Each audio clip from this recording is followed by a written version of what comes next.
stand up and introduce yourself?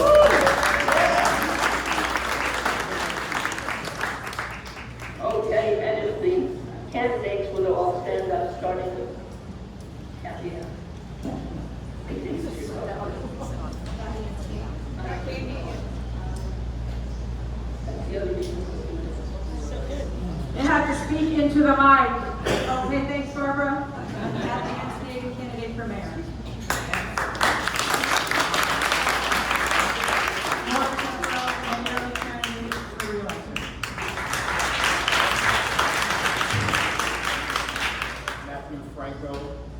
Candidate for trustee. Giuliano, candidate for re-election for trustee. Giuliano, candidate for Jefferson trustee. Thank you all. Now I'll ask you, please, all of you, to hold your applause and your loud reactions until the end of the program in order to move this along quickly.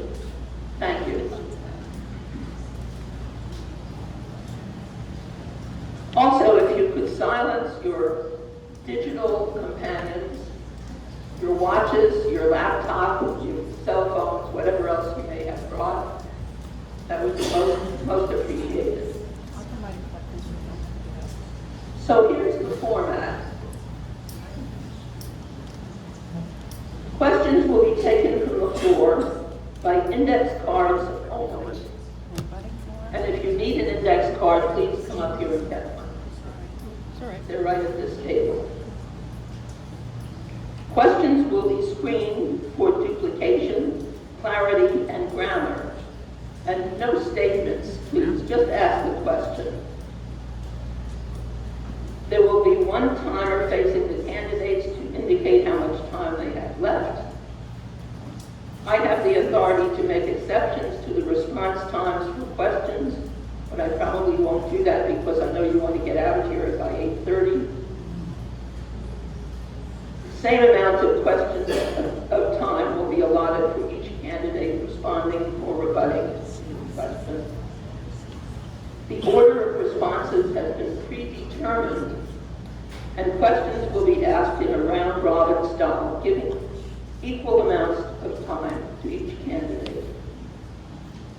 Question responses are for up to 1 minute if needed. If there is a need for a rebuttal, there's a 30-second rebuttal. Each candidate will be given 2 minutes in opening statements, and we will start with Kathy Ann. Timer, are you ready? Here we go. Thank you for this opportunity. Especially want to thank all of you. Louder! Yell at the Yell for 2 hours. Turn up the volume. There you go. Is that better? Yes. Okay. Especially want to thank all of you, the community, for coming out to hear us tonight.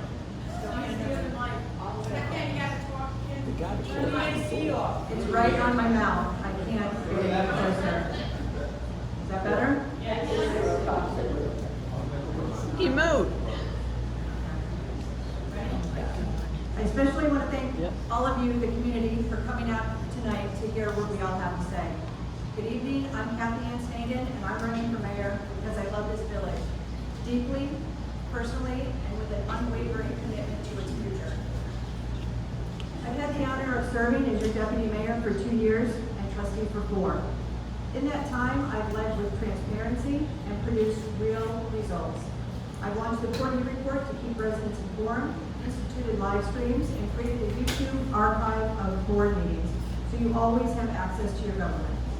I created new initiatives like Passport Shared Ride Service and the Code Enforcement Community Relations Team. I spearheaded traffic calming measures, formed bicycle and zombie home task forces, and rolled up my sleeves to beautify this village, removing graffiti, building pocket parks, always with an eye on environmental stewardship. I've served as liaison to vital departments, including Code, Court, Architecture Review Committee, Business Improvement District, Zoning Board of Appeals, Parking, School District, and more. I was honored to be named as the TVR's Person of the Year in 2019 for my work on behalf of this community. This campaign isn't about politics, it's about people, it's about all of you. It's about restoring trust in our government and refusing to accept the status quo when we know we all deserve better. I've never been afraid to ask the tough questions or to stand alone if that's what's right for the people of Port Jefferson. Leadership is not about ego. It's about public service. It's about having the vision and stamina to tackle our challenges head on and the humility to bring people together to get it done. We just made an executive decision here. For the opening and closing statements, we're going to let them use this mic. I think you all can hear back in the room now, better? Okay, but for the remaining portion, you're going to have to really use the wireless because we can't keep having people come back and forth. Well, we start over then. Start over?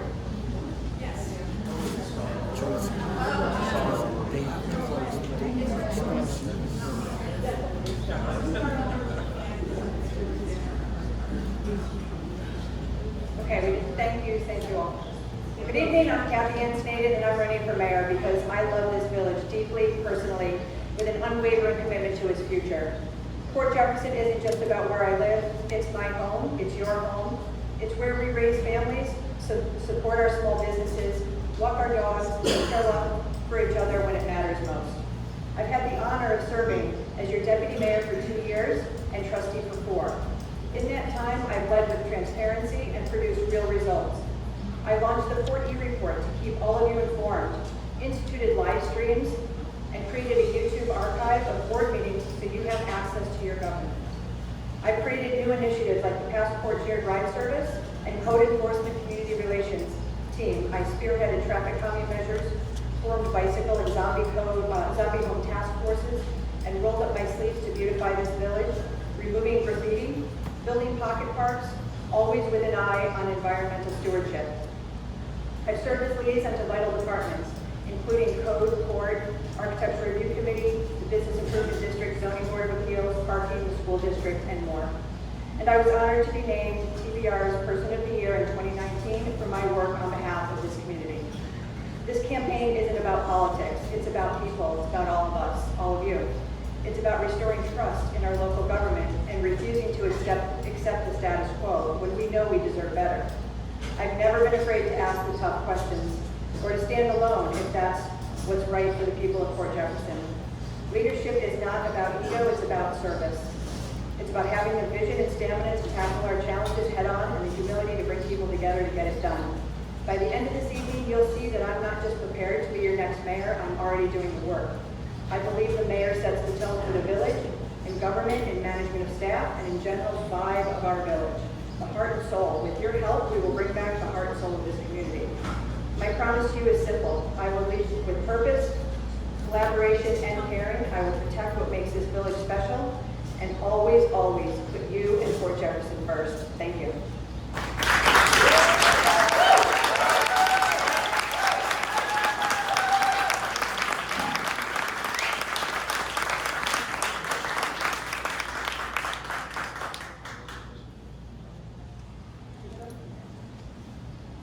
Hi, I am Lauren Chevrolet.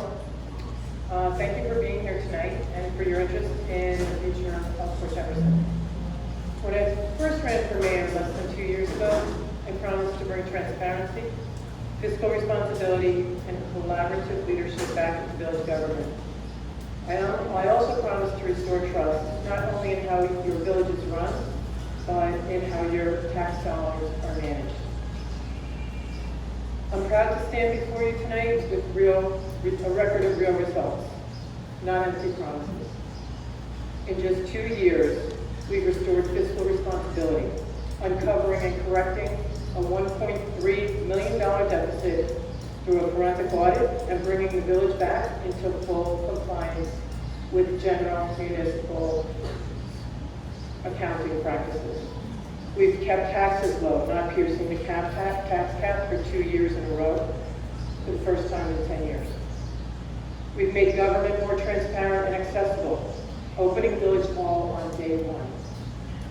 live streaming meetings, both work sessions and public sessions, moving sessions into larger venues and ensuring that residents have an opportunity to speak and be heard. We've improved and reformed code enforcement, eliminating firearms to comply with New York State law, and strengthening partnerships with Suffolk County Police. We've brought in over $1.5 million in new and recovered grant funding, including a $450,000 grant that had been left on the table by the prior administration. We've streamlined village operations, launched an ethics board and a budget and finance committee to act as a fiscal watchdog, and reestablished key committees like public safety, parking, and established a new Citizens Commission on Erosion. Port Jefferson is on a better path today because we've done hard work together. I'm running for re-election because there's more to do, and I'm asking for your vote to help me do that. Thank you.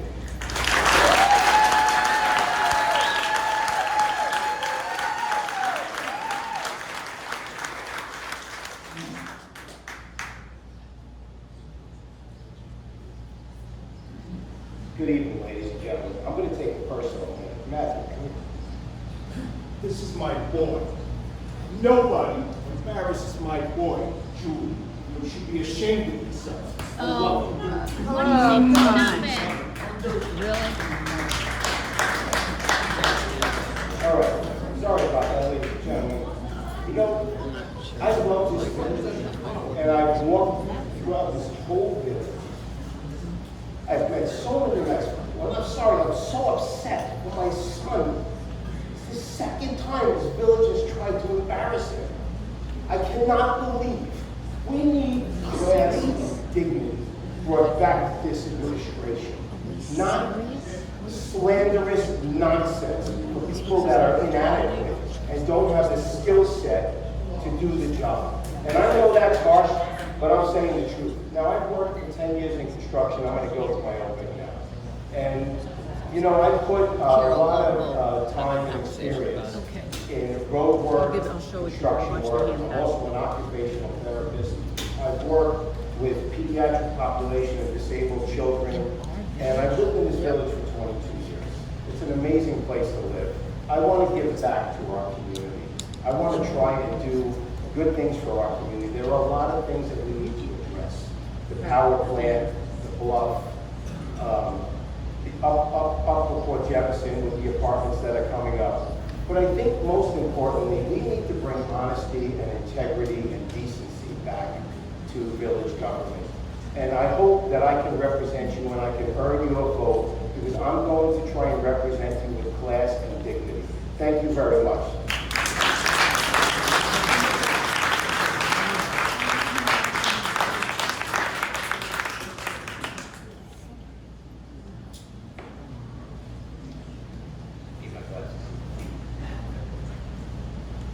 Good evening, everybody. I'd like to thank the Chamber, the Port Jefferson Civic Association, for inviting me to get to know the residents, to explain to you why I'm a good choice for re-election as trustee. For those of you that may not know me, my name is Bob Giuliano. I'm running for re-election as a Port Jefferson trustee. Let me tell you a little bit about myself.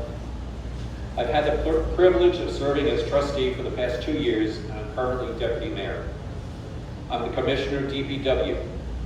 I'm trustee liaison for the Parks and Rec Advisory Council, Conservation Advisory Council, Citizens Commission on Erosion, Tree Committee, and the Conservancy.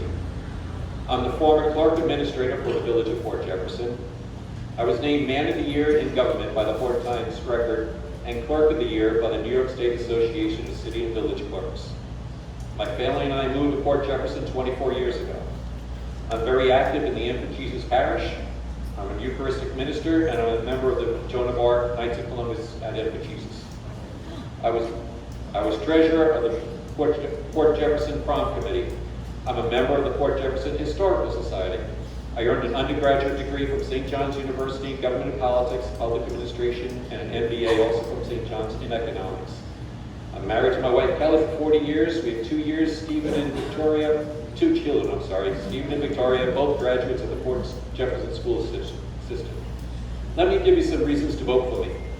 I have over 30 years' experience in village government. I promise to continue to represent all village residents. I will continue to make sure your voice is heard. I will meet with you to discuss village concerns and ideas.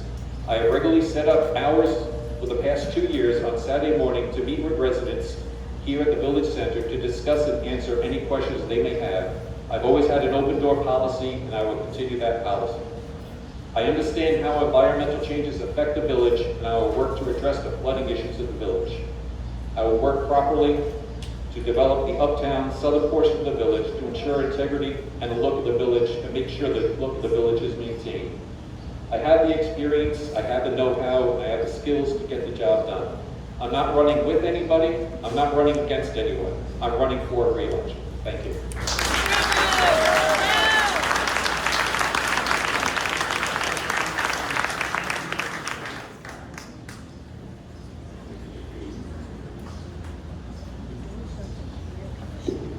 Mr. Fifield, thank you very much for saying what you said. That has nothing to do with your son. It happens to do with your bad judgment. You still have a cell phone on the table, and we were here not to use something. All right. So, good evening, and thank you for being here tonight. My name is Julie Vetrano, and I'm running for Port Jefferson Village Trustee. But I love this village, and I want to see it thrive. I bring over 20 years of hands-on experience in real estate, commercial development, title, and code compliance. I know how to identify problems, navigate complex issues, and get results. I've helped property owners fix violations, worked with other municipalities, and brought vacant buildings back to productive use. Yes, I am a real estate agent, but that doesn't mean I want to overbuild. I support smart, balanced growth that preserves the character of Port Jefferson. I want safer roadways, walkways, and village that works for families, seniors, business owners, and future generations. I proudly serve on the Chamber Committee and the Economic Task Force, where I collaborate with others to help strengthen our local economy and support small businesses. As a mom of 3 boys in Port Jefferson School District, I am deeply invested in this community, and just because I'm a woman doesn't mean I can't lead. I can handle the challenges, the pressure, and the responsibility. If you see me in the village, stop me, share your concerns. I'm not just listening, I'm ready to act. I will fight for this village and work every day to keep its charm, protect its future, and serve its people. Thank you.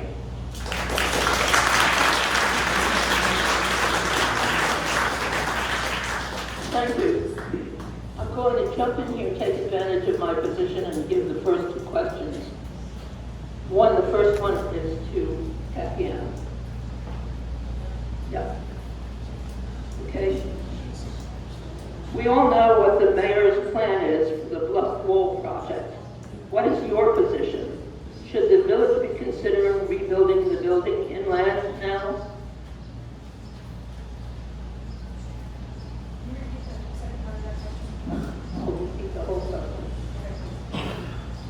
We all know what the mayor's plan is for the Bluff Wall project. What is your position? Should the village be considering rebuilding the building inland now? The village should absolutely be considering all options when it comes to the bluff. There should not just be one option shoved down our throats. We've been told that there was a bluff committee that was formed. We just recently found out at a village board meeting that that bluff committee was not given all of the documents that they need to render their report, but that they wanted to look at all options. How can we make a committee of our peers and not give them all the tools that they need to do their job? They need all of the documents that they've requested. We all need to have all of the options, and we need to see what those options are. With our tax revenue going to decrease and been decreasing with the issue with LIPA, we need to look at very, very careful spending. Spending a ton of money on a bluff project that we are now hearing from engineers could only last us approximately 10 years. We really have to look at what those other options are. Thank you.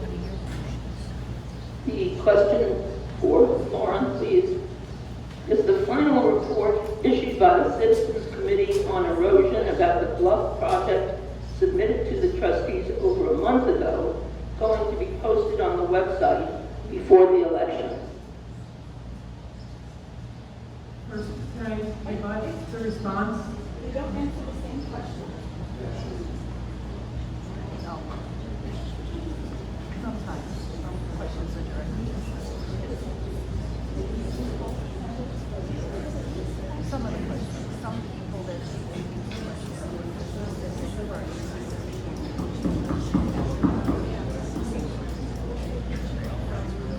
Sorry, I'm new at this.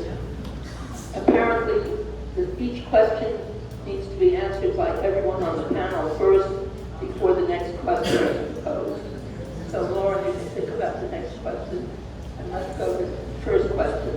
Okay, the first question said we all know what Mayor Sheffro's plan is for the bluff. Right. And then what? What is your position? And we know your position, I guess. Should the village be considering rebuilding the building inland now? So do I get 30 seconds to rebut the first response and then answer the question? Okay.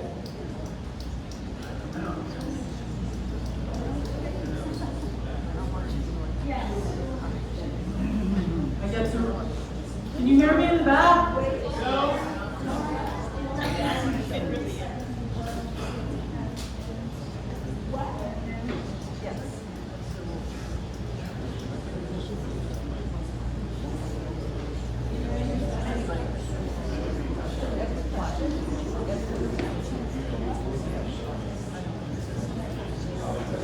So a 30-second rebuttal and then a 1-minute response?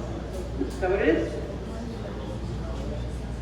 The 30-second rebuttal is, first, Mayor Sheffro doesn't even have a plan ready yet. So the presumption of that question was false. Right now, we are reviewing all the documents, all the plans, and waiting for plans from the engineer of record, GEI, for their proposed value engineered plan for what phase 2 should look like. So I don't know what that looks like. I don't know how anybody else in this room knows what that looks like, so the premise is wrong. To answer the question in general is to say that in 2021 I ran for trustee because I was not given an option to vote on a $10 million bond that was voted for unanimously by the sitting board of trustees, including Deputy Mayor at the time, Snavy. So had we had an opportunity to vote on that proposal, that bond, who knows what would have happened. But secondarily, there was no conversation, no discussion, no invitation from the community to get involved. The Citizens Commission on Erosions is how this community is getting involved. They are asking the tough questions. They are asking for documents, which we provide when we have them. They are submitting interim reports, not final reports. It was an interim report, and they are still working at this. So we appreciate the community's involvement in this, and we are listening to their questions. We are taking their questions, and we're bringing them to the engineering firm, and we're challenging the engineering firm on every level.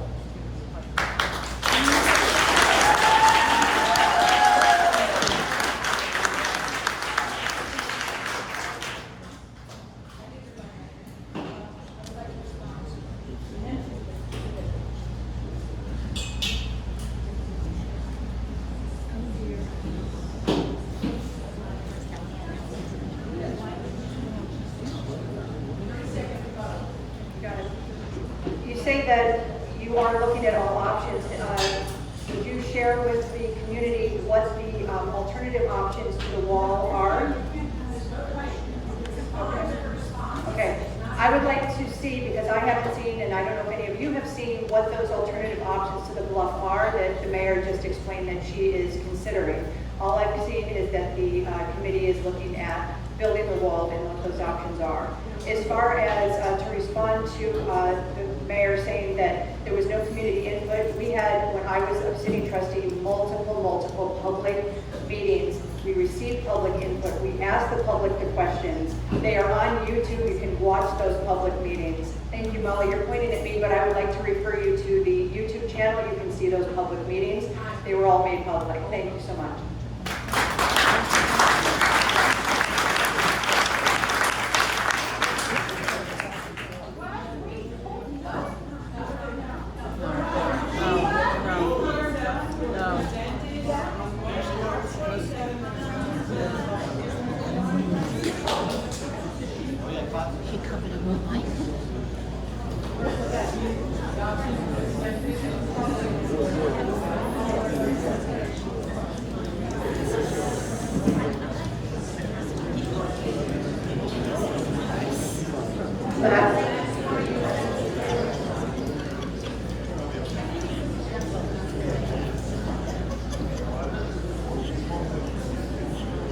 Ladies and gentlemen, we had quite a bit of trouble with the lower wall.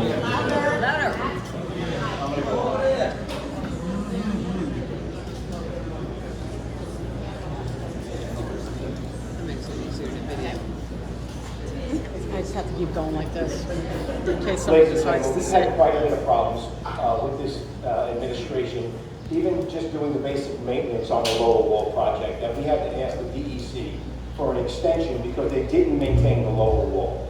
As I walk this community, 90% of the people I have come to have asked for a vote. It's interesting that the mayor is upset that when the wall was originally planned, there was no vote. Well, there's no vote to go forward with the phase 2 of this project.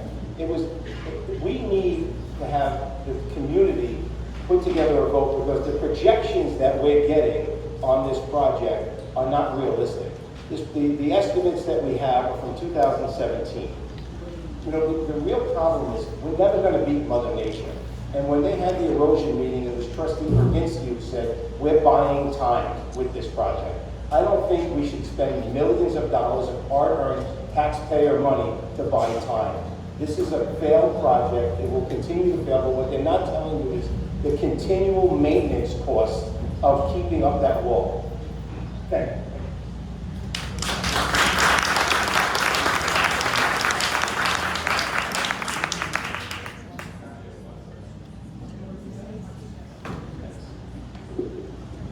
All right, so reality is we're meeting with engineers every 2 weeks.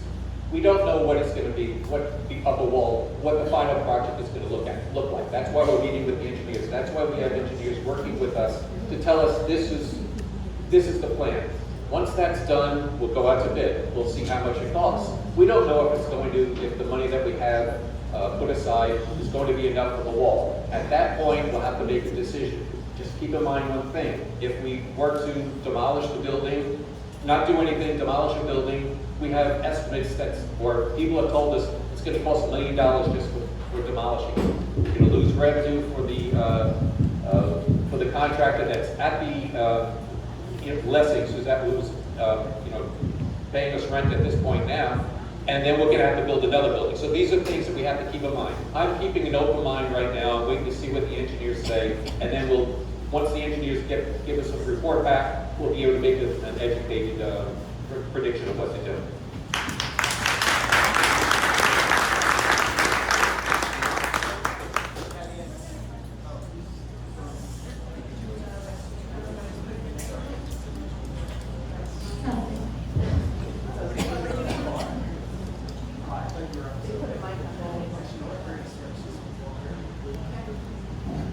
We want to thank Max for coming in and rescuing us tonight.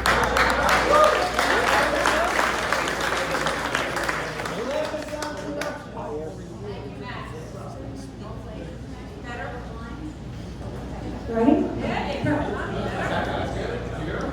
So do I believe that phase 1 should have been approved? I do not. I don't think it was engineered correctly and without a clear plan with the engineers. Full transparency and meaningful input from the residents. This was a decision made by the prior administration. Unfortunately, it moved forward with poor execution, questionable spending, and a little communication from the community. Now we're left with dealing with the consequences, and now that's not right to the village residents. Before anything like phase 2 is even considered, or any of the big talks about another building, I think we need a public referendum. This is our village, your tax dollars, and your future, and it's time to voice that it matters the most, whether you want it or you don't want it.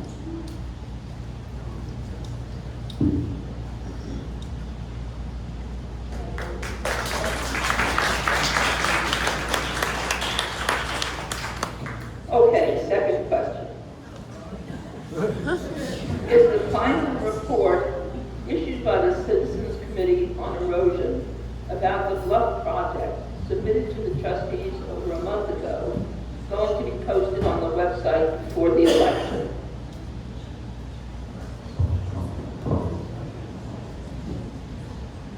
So the Board of Trustees will be engaging with the Citizens Commission on Erosion tomorrow night at the work session, which will also be live streamed, where we will go through, ask questions, ask them to explain, and just dialogue about that interim report. It is not a final report, it is an interim report. It is the same interim report that was presented on March 27th in this building during a public forum discussing the bluff and where it stands. Our engineers were there, the Citizens Commission on Erosion was there, and the entire Board of Trustees was there to hear publicly what was being done and how things were proceeding. So with that meeting, the interim report will be going up on the website as quickly as we can get it up there. We are still working with the Citizens Commission on Erosion, and we look forward to working with them until we don't need to anymore. But we welcome their input, and we welcome their commentary.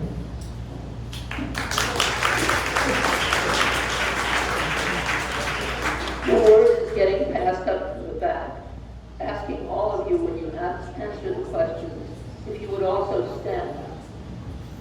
They want to hear you. Do I go next?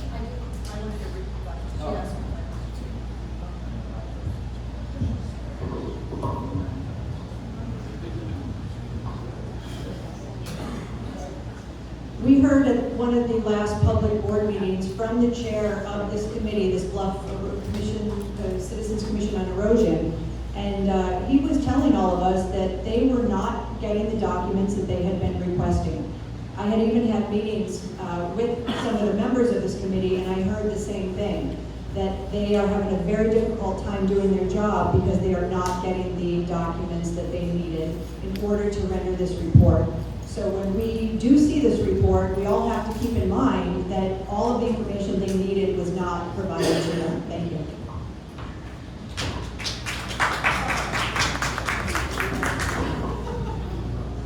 The interesting thing about that report is the very last statement in that report is they believe we need to retreat the building. Ultimately, that's what's going to happen. But to jump back into GEI, the engineering firm, to go back to the last question, that firm did not anticipate the runoff from the tennis courts and the parking lots, and that's why we had a blowout at the bluff. And we're still using the same firm that missed that on the original project. Now we had to give that, now that project has to be re-engineered because it doesn't work anymore. The original plans don't work because of the blowout.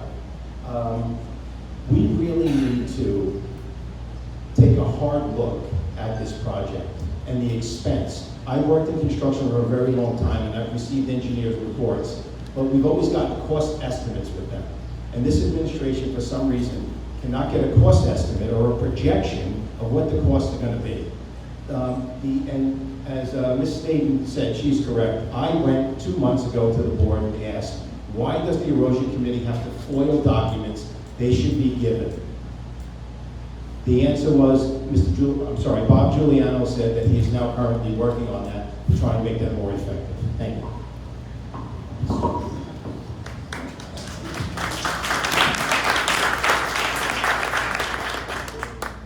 So there is no final report yet. That's one. Yes, I'm the liaison for the erosion commission. I'm working with them as far as getting whatever reports or whatever documents they need. There was a little delay in some of the reports, but that's been worked out now. And again, we have to wait and see what the engineers say before we can make a final decision. But again, there is no final report yet. We'll be meeting with the commission tomorrow night to get their interim report.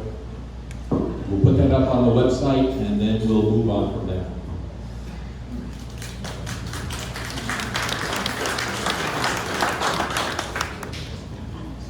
As of right now, there still is not a clear plan. So unless I have that, I am not able to give a full opinion of what I would do. But I still believe that the parking lot and the top wall would have to be fixed before anything. Thank you.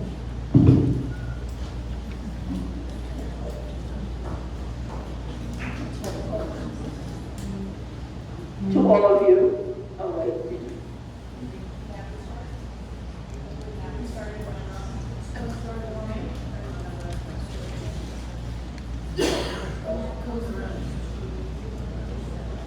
that goes first.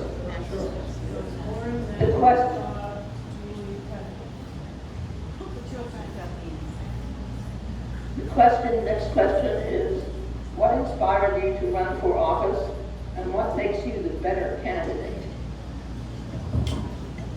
What originally inspired me to run for office was that Mayor Shepro was trying to fade out junior members at the golf course. And the more I investigated it, I became a little frustrated. And then seeing how the mayor and some of the members of the board were dealing with the school district, I knew that that was the time that I said I had to step in and do something. So I believe with my construction experience, I can definitely help.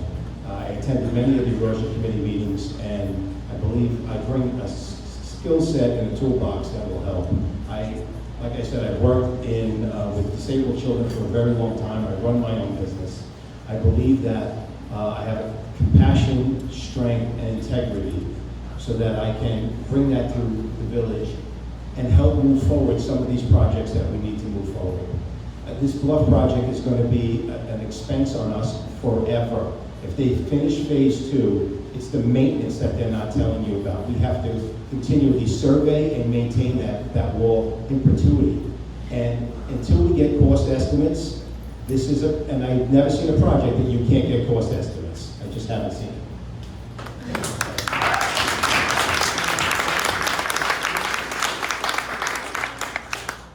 So 2 years ago, I saw a need to run for election. So I ran for trustee. I felt that I could be a voice for people that did not have a voice, or people that were not heard before.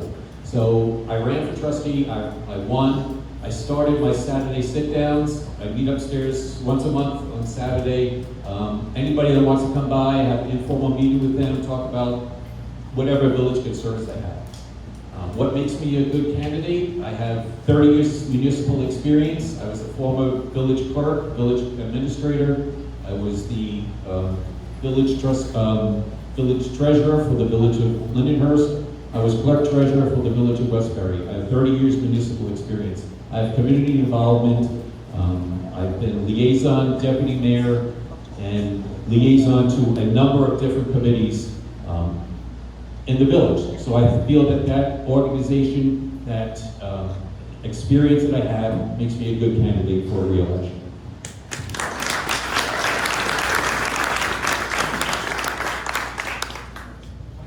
This is an extremely difficult question. So why did I run for Port Jefferson trustee? Well, I have met really good people in my life that I actually thought were friends, which to find out, they were not friends. They said extremely negative things to me, texted me horrible things, and honestly, I did not want Port Jefferson to have to deal with exactly what I dealt with. So that is why I ran for Port Jefferson trustee. I am not only familiar with building, but zoning and codes. I can help Port Jefferson build smart, sustainable growth here. And I'm willing to help all the residents and business owners thrive every day while they're here in Port Jefferson running their own business. Thank you.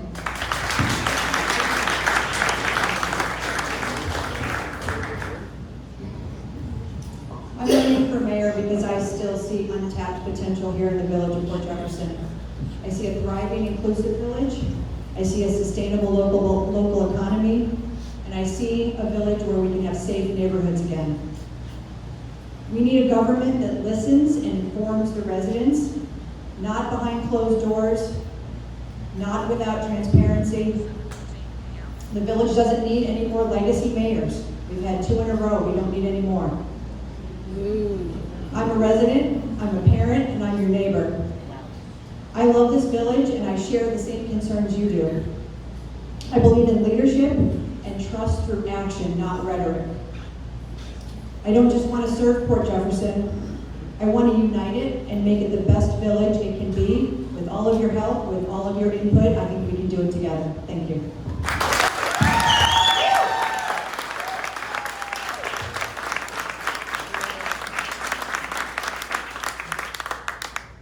So I originally stated that the reason I ran for trustee was because there was a $10 million bond voted on unanimously by 5 people. And that obligated everybody in this village to pay that back. So I didn't like that, so I decided to run for trustee.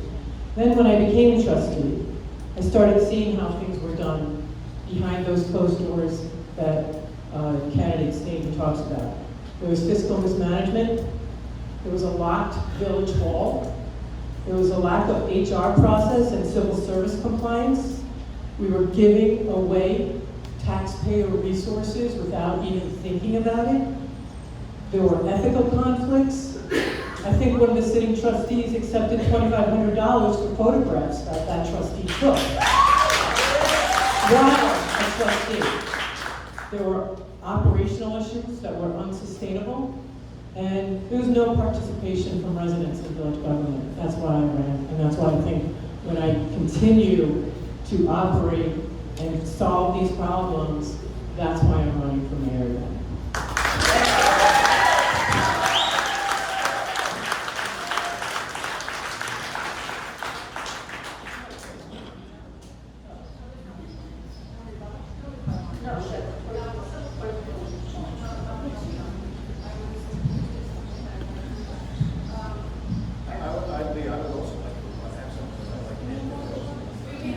You know, if we keep rebutting and we keep applauding, we're going to be here for a very long time.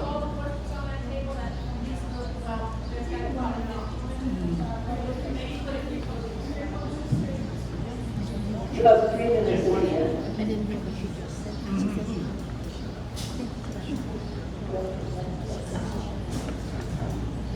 In your opinion, and we start here with Bob, in your opinion, what are the top 3 challenges facing the village, and what specific actions and plans do you propose to address these challenges? 1 minute. All right, so as we've been talking, number 1 would be the bluff. We have to determine what we have to do with the bluff, what's the best move going forward. Number 2 would be uptown. We want to make sure that any development that goes on up there keeps the look and the vibrancy of the village alive. We don't want to overpopulate uptown, but take a look at uptown. It needs something up there, so we have to do something with the uptown, with the southern end of the village. And number 3 is just community. I mean, my God, we're better than that. You know, everything that's been going on for the past month, this is not how our village should be, and this is not, you know, who we were brought up to be. This is not why we moved to this village, and you know, we've got to keep civility. So that would be number 3. Thank you.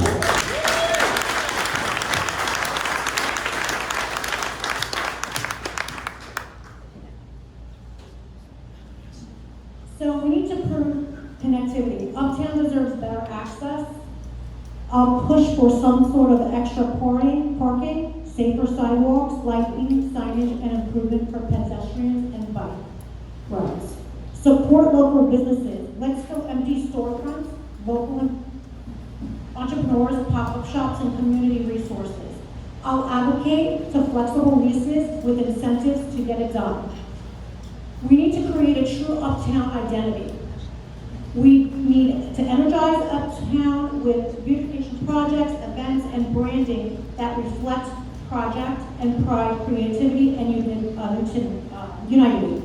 Fund smart, not fast. I pursue county and state grants, Main Street programs, and public-private partnerships to grow responsible with raising local taxes for businesses and new builders.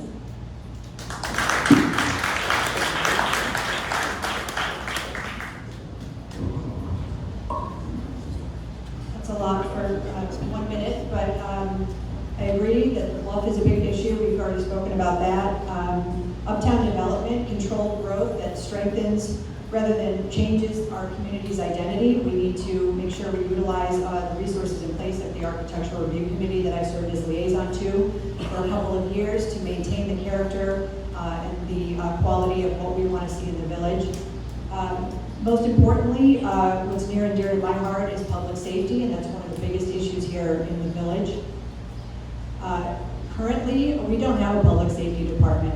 Our former code enforcement department that prioritized public safety and the safety of our community now focus on writing parking tickets and building code violations.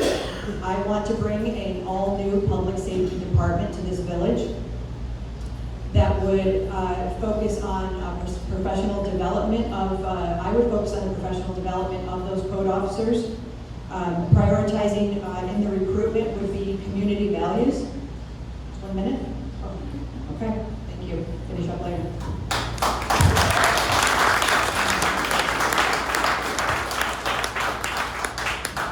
Can you repeat the question so I'm answering the right thing? In your opinion, what are the top 3 challenges facing the village, and what specific action plans do you propose to address these challenges? The top challenge is flooding in the downtown commercial district. We are right now meeting with the engineering firm that was awarded the FEMA grant contract to study flooding problems. The territory that they're studying starts over on the northeast end of Harborfront Park and goes all the way up to the southwest area where Brook Road meets Old Post Road West, and all points in between. So we are working with this engineering firm, we're working with the Port Jefferson Fire District, we're working with the Port Jefferson School District, the town of Brookhaven, to take a look at this flooding, where it's coming from. It is the top 3 problems that the village faces right now is flooding. So this study, which is concludes in January 2026, will then be followed by a real construction project.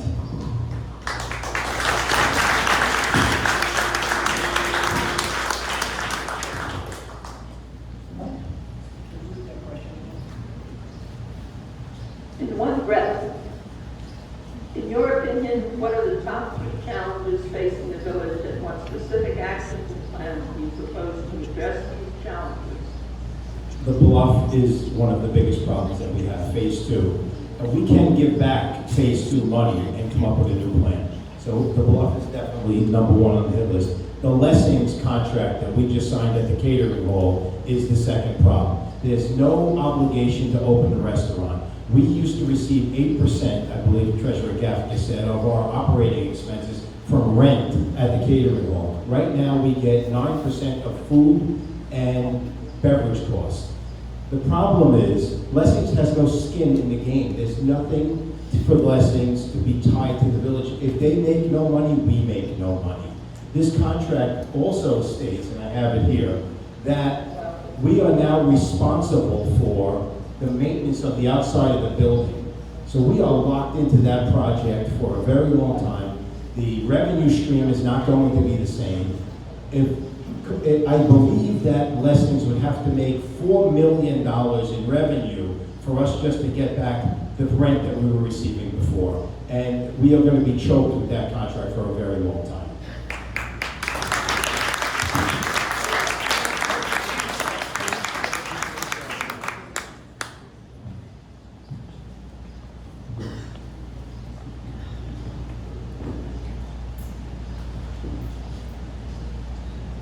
Next question.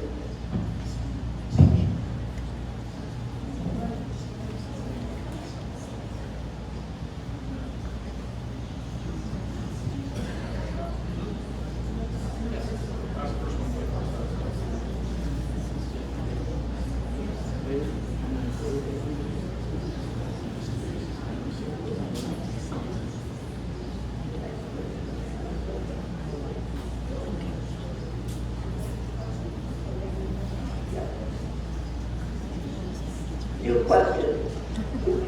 And I start with you, Lee. Is that correct? We all know election season comes with plenty of rumors. Is there one rumor you'd like to clear up tonight, and what are the facts the voters should know?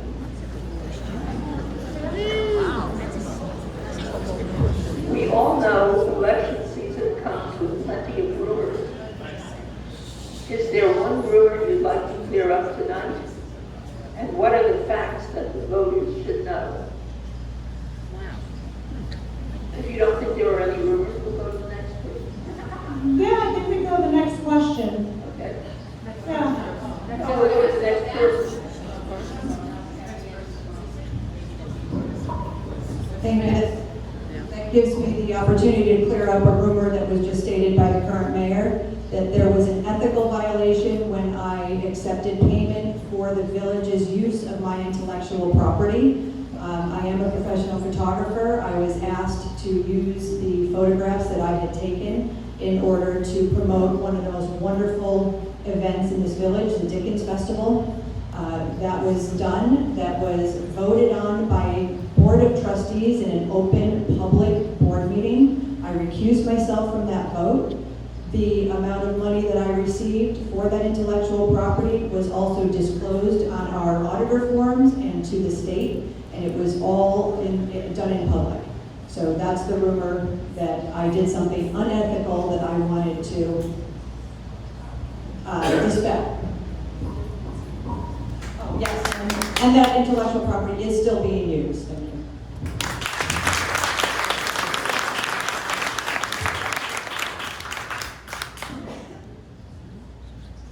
So I think I'll address the Lessings contract. When this Board of Trustees, current Board of Trustees voted for the Lessings contract, they saved the village from a months-long lawsuit and exhaustive liability. We took a terrible contract that was signed in 2021 and moved it to a reputable, family-centric, 135-year-old successful organization whose one goal is to succeed and committed to do something really good. How do we know? We looked at their experience with Bethpage State Park, Montauk Downs, North Palm Beach Country Club, and Sunken Meadow State Park, and saw what success looks like.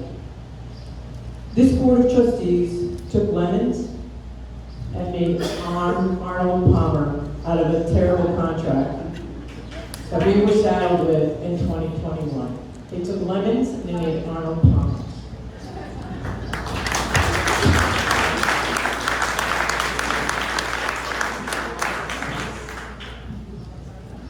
The rumor I would like to address is that this is not my real hair. It is. With the Lessings contract, this was an election year panic decision in an emergency session because we hadn't received rent at the country club for approximately 5 or 6 months.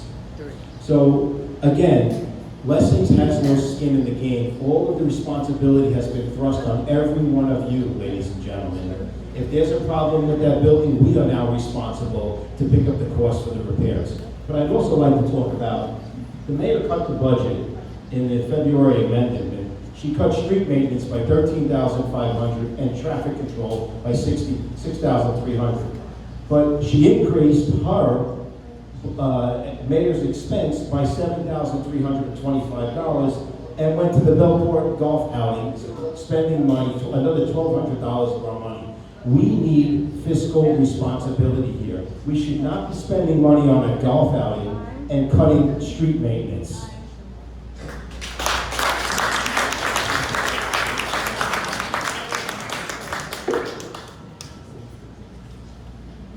rumors fly.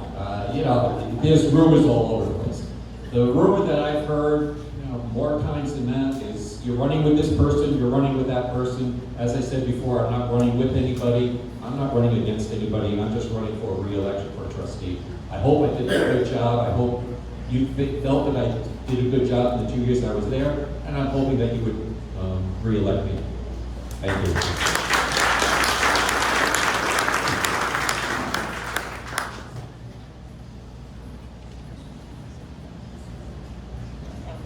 Next set of questions is about safety.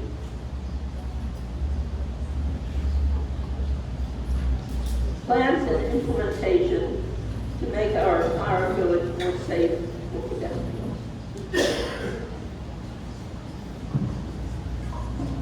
What is the plan to make it more safe for pedestrians? Yes.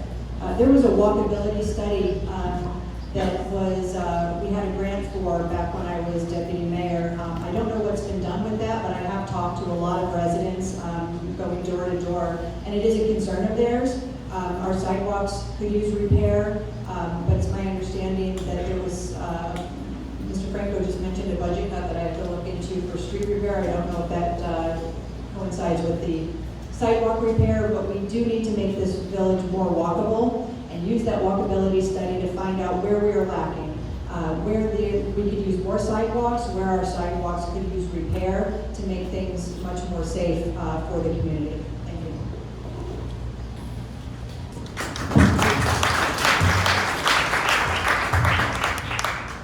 So the $7,000 that Mr. Franco referenced and the candidates seemed to reference was a contract which wasn't ever written, signed, or codified by the Board of Trustees to pay the Port Jeff Times, Beacon Record newspapers for advertising. So it was a contract that we assumed and we figured out how to pay for it because it was the right thing to do, it was agreed upon, and it was a good investment. But we had to find the money, and the money came from the mayor's budget. So that's what that was. And then walkability. We just actually had a meeting today with a relatively newly established walkability group that has generated out of Civic, and working on them with that organization. We brought the engineering firm Hayduck in, who conducted the original engineering study, the walkability study, and we're making progress on the plans going forward.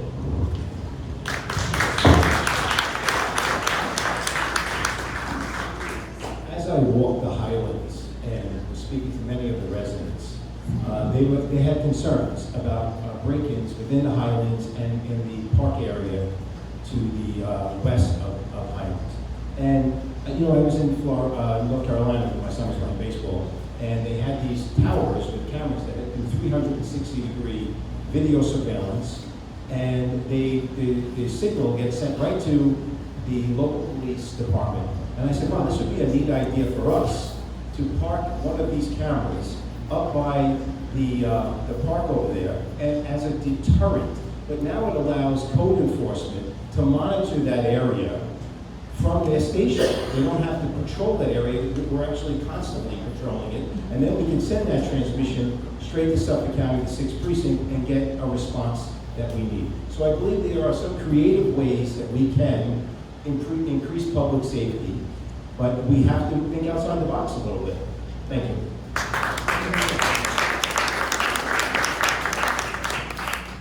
So walkability study, I believe Janice, our timekeeper, is very active in the walkability study and in increasing the walkability of our village. As far as other safety, we just hired 11 new code enforcement officers, and at our last meeting, the Suffolk County Police notified us that they would be continuing with the whiskey patrol, which means more police officers will be on the street, we'll have more eyes on the street, and more security on the street.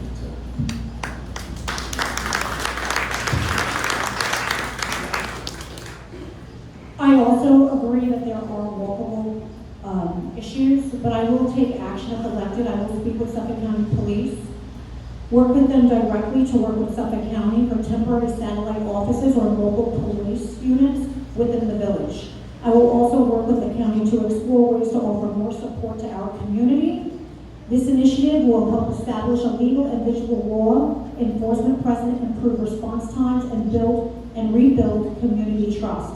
This temporary setup would remain in place until we are able to establish a proper, permanent structure that serves the needs of residents.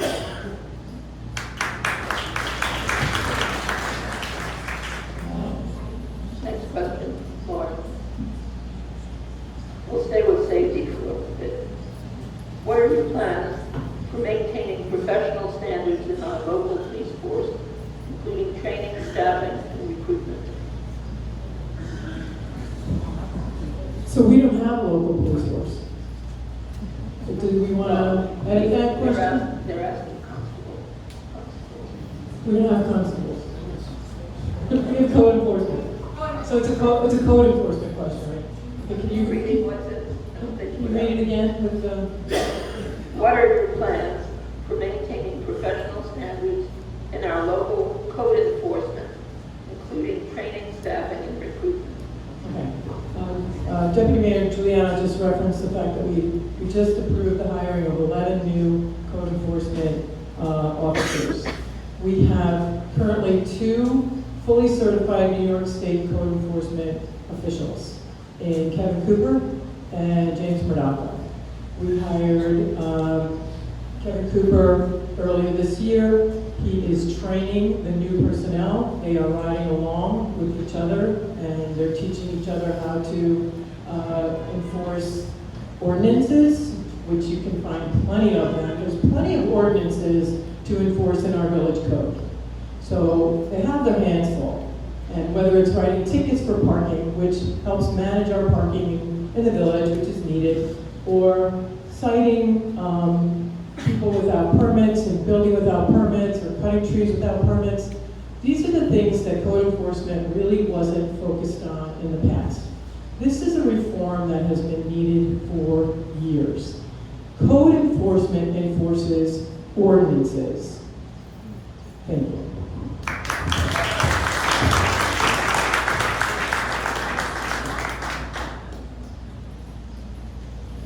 Good evening.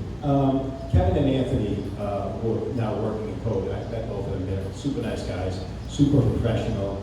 They're very good at what they do. So the village is, Anthony and Kevin are going to train the staff that comes on board. I'm confident with that. But I'd like to get back to the Lessings contract for a minute. And that to me was a reckless contract for us to sign because it has locked us into this for, Lessings has a 10-year agreement with us with no escalator clause. There's no rise in the 9% we received in this contract. And then there's 2 5-year options that Lessings holds. The village doesn't hold an option on this. So this contract really locks us in at 9% for 20 years with no escalator clause. And it's only food and beverage. I believe that this was a panic decision because we had not received rent at that country club for approximately 6 months. And now there's no obligation, thank you, Zena, there's no obligation to open the restaurant. And we need, hold on. First of all, people talk over it, and I don't hear you yelling their names. And people have gone past the time, pardon me, people have gone over multiple times. So if I'm going to finish it, Matt, finish. Thank you.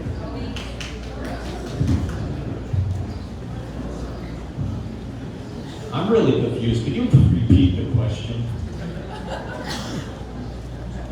A little long time.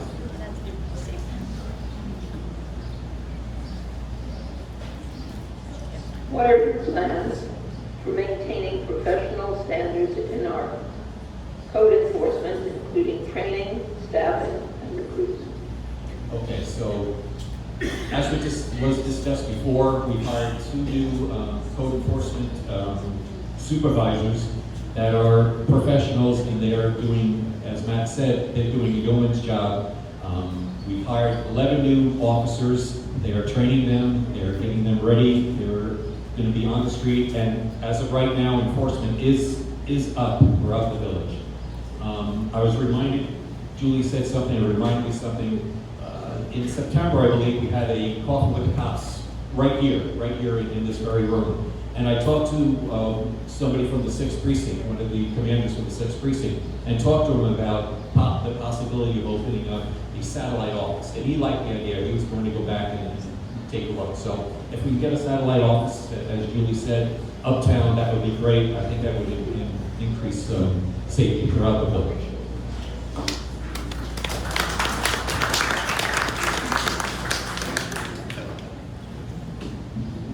Well, I definitely agree with Bob. We're right on the same track. We definitely agree with that. But on to the listings, I'm just going to change it real quick. I understand that everybody is upset regarding that contract, but they weren't paying their rent. So would you rather have somebody in place, or would you rather want to have an empty building and cost the tax dollars more money for an empty building until we got somebody in there? Thank you.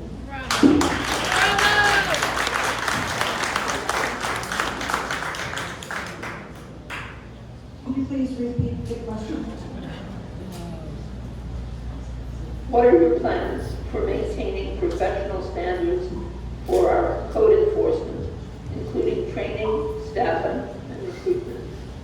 With our former public safety department, when I was deputy mayor, we had regular ongoing trainings that were done right here in Village Center. CPR, Stop the Bleed, Narcan, that we made sure that all of our officers were trained to the fullest extent. They were mostly retired police officers. They had prior training, they had on-the-job training, and they continued their continuing education.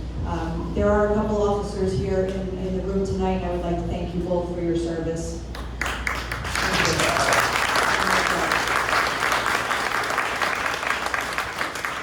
So I would continue prioritizing that they have the proper training, but I also believe that any public safety issues should always be disclosed to the public. I think that's the number one way to keep people safe, is to keep people knowledgeable and know what's going on around them at all times. We need to educate the residents on what a new public safety department would be responsible for, and then alternatively, what Suffolk County Police would be responsible for. Them working hand in hand is key to keeping this village safe and to educating everyone. Thank you.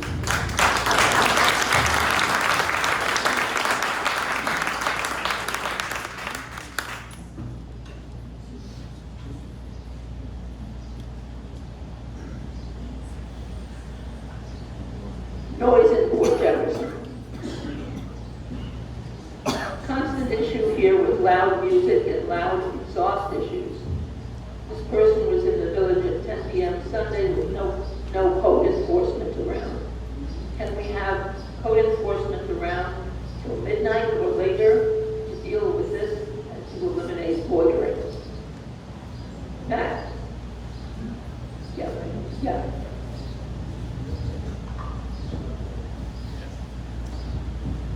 It's interesting you say noise, because that's a problem that we have in the community. I met with this young lady, Alana, and she complained that the modified exhaust on the motorcycles and on the cars caused major disruption. There was another young lady, Heather, who said she couldn't open her windows at night because they didn't have air conditioning, because there was so much noise coming from downtown.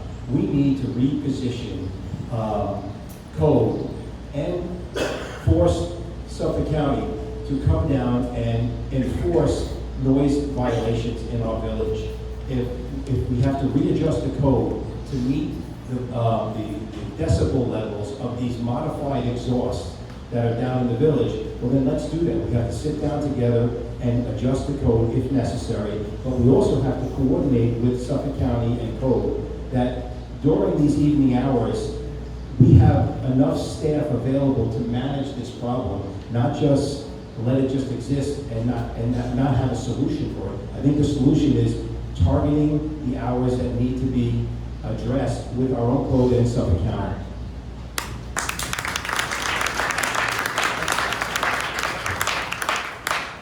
So one thing we have to keep in mind is that code can't make, they can't stop. They can't pull over cars. It's illegal for them to do that. But as far as the noise, I was told recently when I was walking around of a bill that's up in Albany. I believe it passed the Senate and it's with the Assembly or vice versa. I'm not sure exactly. I have to get the details on. But it brings back the way to enforce it back to when you get your car or when you get your motorcycle inspected. So the inspection would check out the noise level of the cars, and then they would pass the inspection or not pass the inspection, depending on how loud it is. So I think one of the things we have to do as a board is to advocate with our representatives up in Albany to pass that bill and to make sure that it's done at the mechanics where they're getting their vehicles inspected.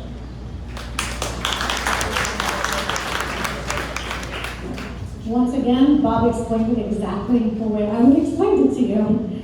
And unless we have Suffolk County Police satellite offices or mobile stations here, code cannot give tickets. Code cannot stop you. So until we can get Suffolk County Police satellite office or a mobile station, it is going to keep on continuing.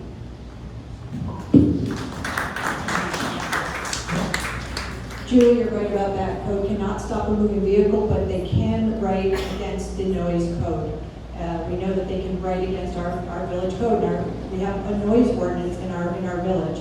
When I went on one of the many ride-alongs I had done with our code enforcement, late at night, there was a noise issue, and the way that the code enforcement handled it at the time, and our new public safety department would handle it now, is when they hear this noise, they see the loud vehicle, they would maintain contact with that vehicle until that vehicle stopped. When that vehicle stopped, they can then approach the driver and either discuss the issue with them or issue a ticket if necessary. So that code is on the books and can be enforced right now. Additionally, one of the things that I was looking into that I would like to collaborate with Suffolk County Police Department on are something called noise cameras. We have cameras throughout the village. During my tenure, we were ensured that they were hooked up to the Suffolk County Real-Time Crime Center. We were one of the first villages on Long Island to do so. I'd like to attach those noise cameras to those cameras as well. Thank you.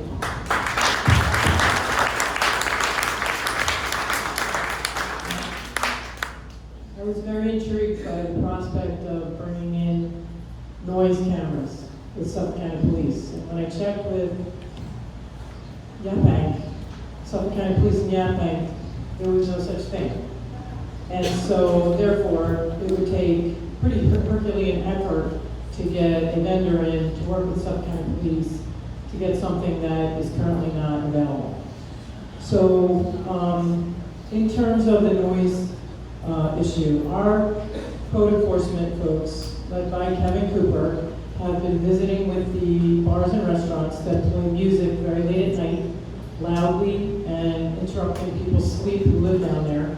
And they have been getting a positive response. And with the voluntary compliance, if and when they do not comply, our code enforcement officers will be writing the notices of violation in real time. We've been quite receptive to the conversations and to voluntarily comply from that standpoint.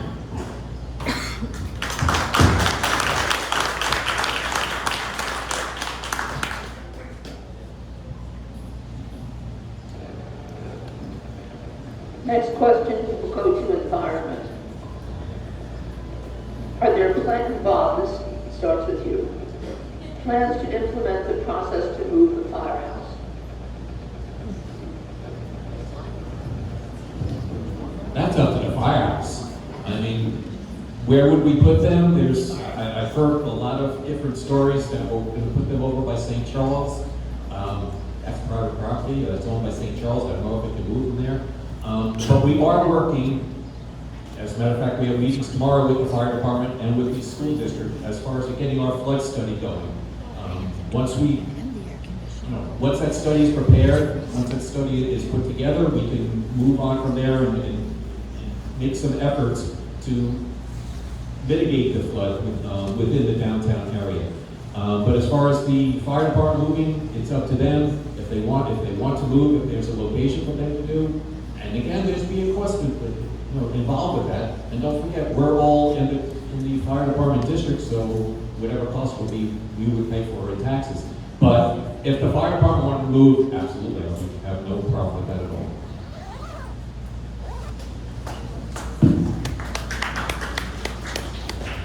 The Firehouse District is its own district. The village does not have any say over what the Firehouse District wants to do. So if they need help with the village hall and there's things that they need, they are more than welcome to come to any board of trustees or to the mayor and ask for help, but they are their own district. So wherever they want to move, they can definitely move. It's just we're our own district.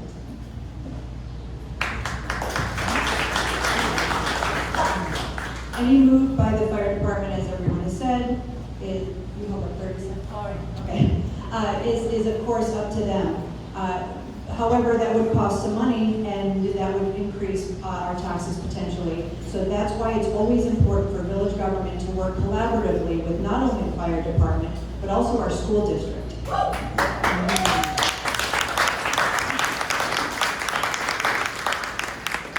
Thank you. We have to support our schools. It's so important.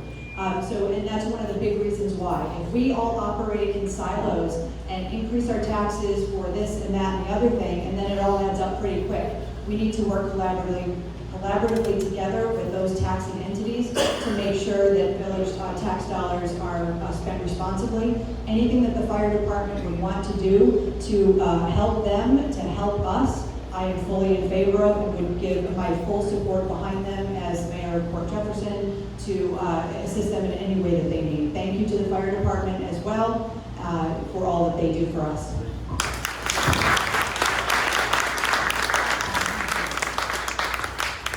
So Leah, can you, the phrasing of that question, I just want to clarify. And just, what are the plans and implementation process to move the firehouse? To move the firehouse. So everyone answered the same way.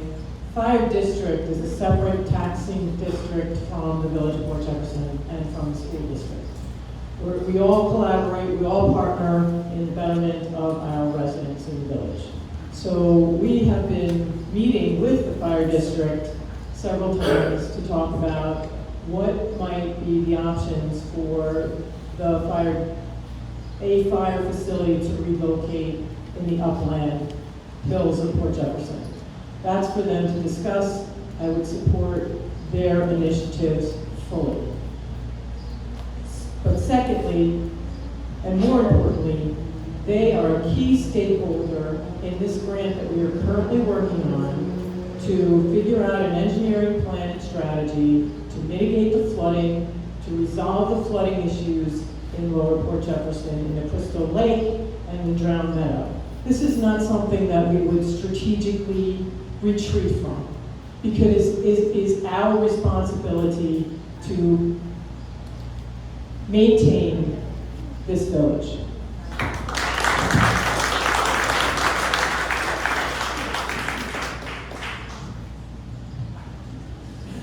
First, I'd like to thank every volunteer fireman that protects all of our homes, our property, and our safety within this community. They do a yeoman's job. I don't know that I could say anything more than what these gentlemen and ladies have added. But what I'd like to do is, they did mention the school district, and I'd like to talk about that for a minute. We need to, as much as we want to advocate, Bob brought up an excellent point that we need to advocate to the legislature for funding to have them pass that guideline for the exhaust noise. There was a letter sent in support of the school district funding change to help the model so that our tax dollars don't go up. And if you look at this letter, everyone signed this letter but the leader of our community, the mayor. And I found that disconcerting, that is important. Every one of our property taxes would go up. And I understand that we really need to support the school district.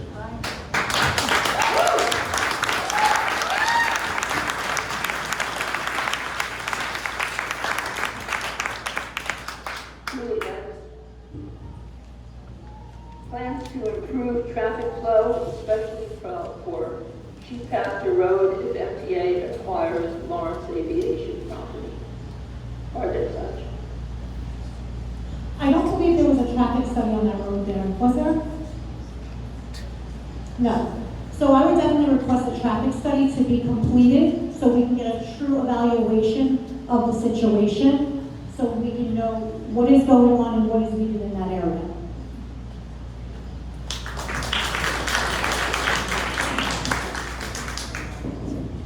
Can you repeat the question, please? Plans to improve traffic flow, especially for Chief Pastor Road, if MTA acquires Lawrence Aviation property. You'd have to work with all the stakeholders. I would work with all the stakeholders. I would work with the residents in that community to find out what their needs are and bring that voice to those meetings with stakeholders of that acquisition of property. It's always important to get the village residents' input on what happens in their neighborhoods and in their surrounding neighborhoods. We would all be affected by that, and I think that, like Julie said, going to the professionals to look at what those traffic studies results are, and then working with everyone together to make sure that we have the right and proper traffic flows in and out of our community. Thank you.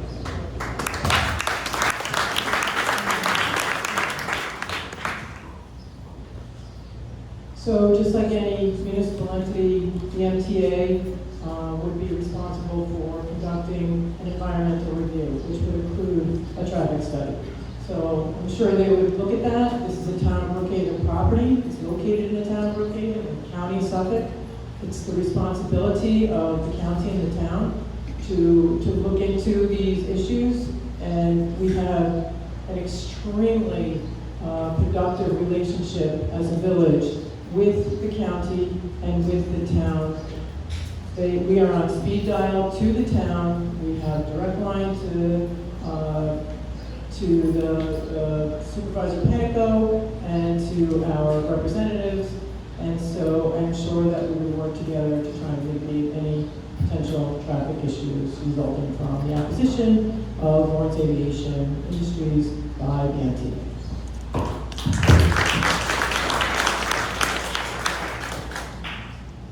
I apologize. I don't like answering hypothetical questions on possible projections down the road that we don't know are going to be inevitable. We don't know what's going to happen. So most of the ideas that everybody has presented, they make sense, but I'm going to talk about the power plant for a moment. The glide path is coming down right now. We're in the final stage of the glide path. And I was in meetings with experts about the power plant. And there was a major concern that came up about potential contamination at the plant that we need to address. And as a village, if I'm elected trustee on day one, we are going to coordinate with National Grid and the state to do studies at the plant to make sure that this is safe for our community. This is important. And we also really need to start restructuring our expenses in the village to commiserate with the lost revenue that we're going to get from the plant, but not 2 years from now, today. We really need to take a scalpel to the budget. Thank you.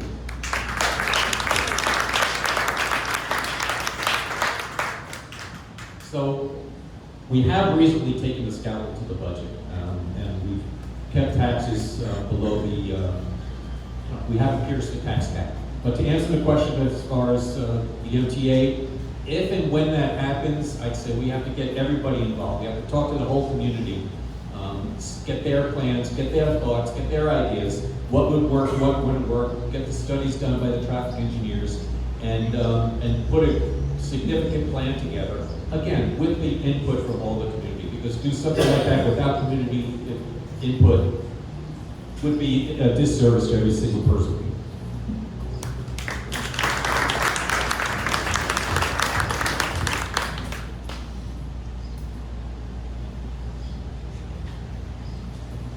With you, and we'll switch over to development. What economic development plans to promote growth and development do you have? I can just add there are empty storefronts, short-term pop-up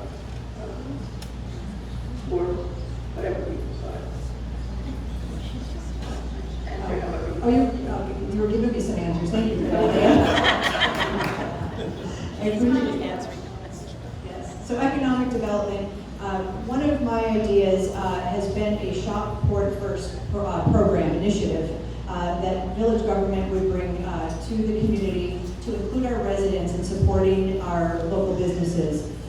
It would include specific incentives in our community, like a punch card system, first Friday of the month events that were specific to our residents. It would not only promote shopping and dining in the community, but it would also help bring our community together. Additionally, there is a discussion with the Business Improvement District to bring in an app to our community, one that you could put down your phone, that you could tailor to the village, that would include the businesses, the restaurants, where to park, where to use public facilities, anything you would want to tailor that to help residents do what they need to do, the businesses to promote their sales and their specials, and supporting our local businesses supports the economic development and the empty storefronts in our town. Thank you.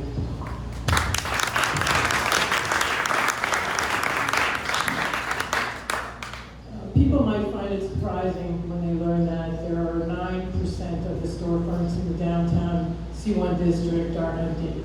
Only 9%. So it looks like a lot more because you see the Gap, you see McDonald's, and you see the former Odell's and the former Graceful Rose open. But it is only a 9% vacancy rate. That being said, one of the things that I did when I first took office was I established the Economic Opportunity Task Force.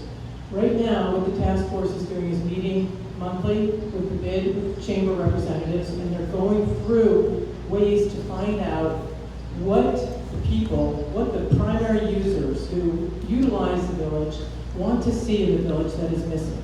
We want to do a survey of Stony University people, 50,000, 2,000 from Math, 2,000 from St. Charles. The people who are coming over from Bridgeport and Connecticut. The people who actually work in the downtown district. We want to understand what they feel is missing and start serving it up through infographics and presentations to commercial real estate developers.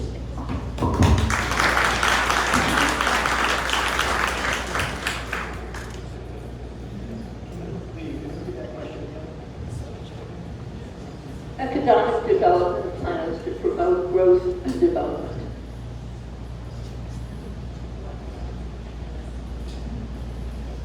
This is a complicated issue because we don't control the buildings that need to be developed. They're controlled by the property owners, so we have to work in coordination with them. Also with the bid to find out what is going to be viable in our community.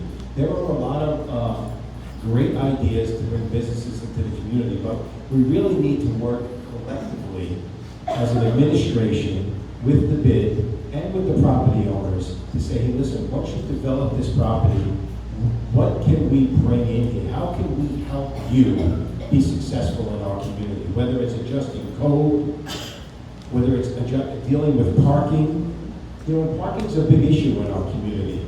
Many of the employees in our community live outside of our community, and they should really be using the Brookhaven lot, so they open up spaces for customers. So, parking is a big issue. We need to address it, and we need to help the business owners with that. Thank you.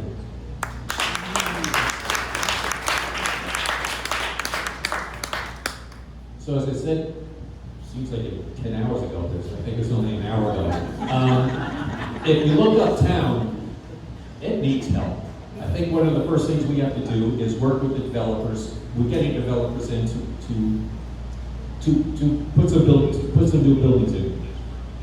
As I'm walking around, and it goes back to the walkability, I'm seeing a lot of people that are walking from the hospital. They're on their lunch break to walk around. So it would be good to have some service shops up there, up by the hospital, so that when they're walking around, oh, hey, I'm going to go to this deli, or I'm going to go to the cleaners, or I'm going to, get this done, get that done. So as they're walking around, they can actually go to these shops. So it ties in with what we said before as far as walkability. We have to increase and make these sidewalks that we do have, make them better, and where we don't have sidewalks, make it more walkable so that people that are going from the hospitals, they can go to these shops on their lunch hours or before or after work. Thank you.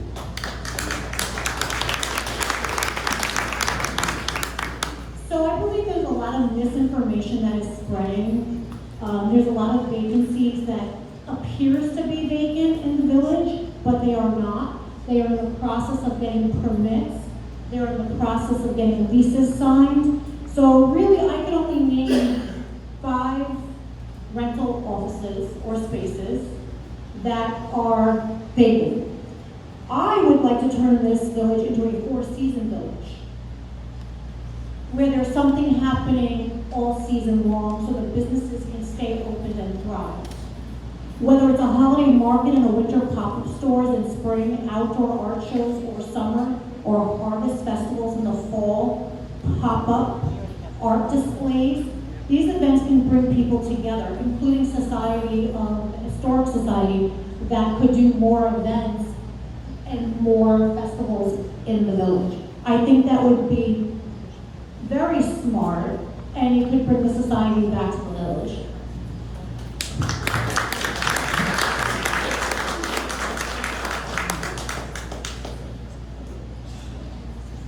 Lauren, how do you plan to revitalize the uptown area while preserving Port Jefferson's historic charm and character? Did you hear me?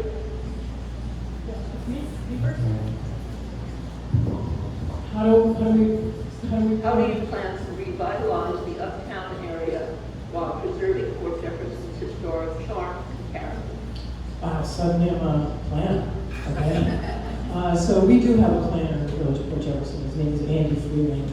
We hired him, and he's a wonderful planner. We also have a comprehensive plan that was approved in 2014, but it was from 2010 to 2030. So that plan is set to expire soon. And what we were talking about in the Civic Association meeting last night, where the chair of the planning board and the chair of the zoning board of appeals both were there giving feedback and opinions to the Civic. We talked about revisiting that plan. It was actually brought up by Mr. Devise, and thought that was a very good idea, and a very timely idea. And I do believe it is time, because we're seeing a lot of things go. The dwelling units, the limit of dwelling units in the comprehensive plan is 416, something like that. Is that the accurate number? Is that the number we should be sticking with? Let's take a look at the comprehensive plan and revisit it for 2050.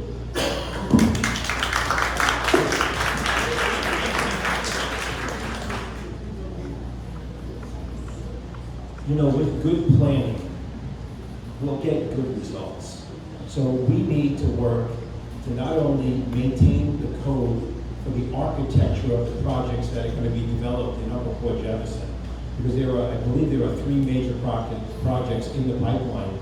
And we also need to adjust the code to meet community concerns about the projects that are going out there. Whether it's the architecture of it, the size of the project, parking, this is a pretty complex issue in Upper Port Jefferson. So it's important for us to work collectively with the business owners and the property owners, because eventually a lot of them want to have open space, business space in the bottom of those buildings. Again, we need to make sure that they're going to bring in businesses that are going to attract people to the community and help with revitalize Upper Port Jefferson. I think that's very important. Thank you.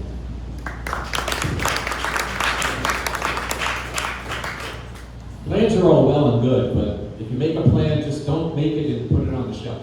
So if you're going to make a plan, you got to enact it. You have to make sure you check the plan, revise the plan as needed, and then keep on going from there. So, you know, we can make all the plans we want, but we have to make sure that we're actually putting them into place. What we should do is work with the planning, with Andy Freely, with the Architectural Review Committee, and make sure that we get uptown what we want. Developers are willing to work with us.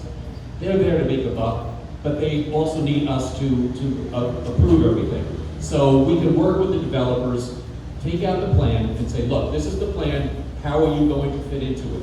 And if you can't fit into it, thank you very much, Mr. Developer number 2, come back here and work on these plans and put in what we want to see for the uptown, and not necessarily what the developer wants to see.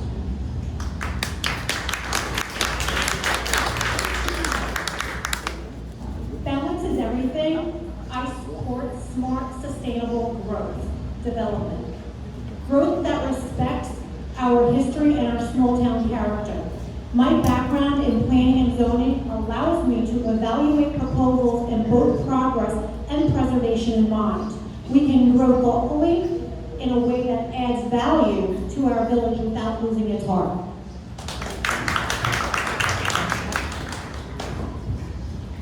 Can you read the question, please? How do you plan to revitalize the uptown area while preserving Port Jefferson's historic charm and character? Thank you. As former liaison to the Architectural Review Committee, that is one committee that's in place to help the village ensure that we maintain our charm and the character of the village that we want. There's a couple members of that committee here in the audience. Thank you for all your service, your volunteer work. You guys are always incredible in what you do. We need to work as village government with the developers in order to ensure that they follow the guidelines that are presented by the ARC. In addition, make sure that they include in their plans things like pocket parks, lighting for safety, maintain green spaces, and of course that they abide by any of the environmental issues, which even though it's uptown and that there's not a flooding issue up there, but there are other environmental issues that come into play, like traffic, that can affect all of us. Street trees, pocket parks, gardens, that help to maintain the charm, as well as the materials used in the building of those developments. Thank you.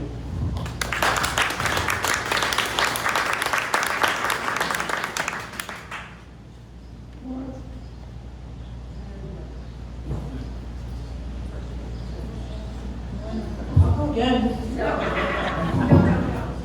Okay, so we can start with the last question. This is the last general question, and then we'll be asking each of you a specific question to each of you. And then we'll have closing statements of 3 minutes each. Okay, what specific initiatives to attract young families and address declining school enrollment?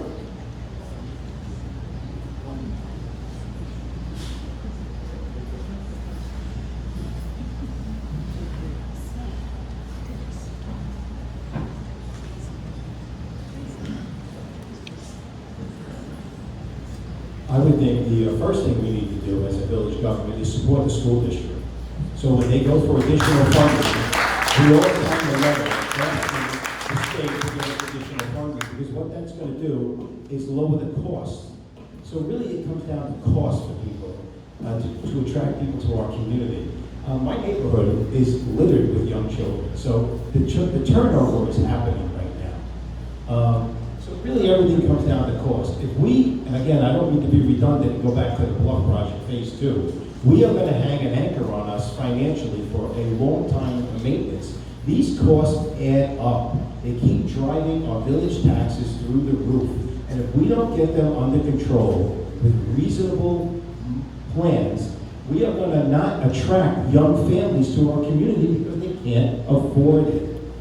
The power plant situation, another huge problem that we have in this community. We need to really, I know Bob said he agreed with me that they started using the scalpel with the budget. We might have to sharpen the scalpel a little bit.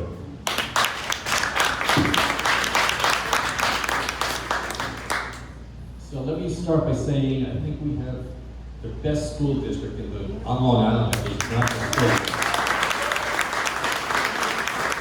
24 years ago, I moved here because of the school system. Kelly and I were talking, where do you want to go? And we looked at the school district and we said, well, we're going to go to Port Jefferson because of the schools. So we got to keep the schools vibrant.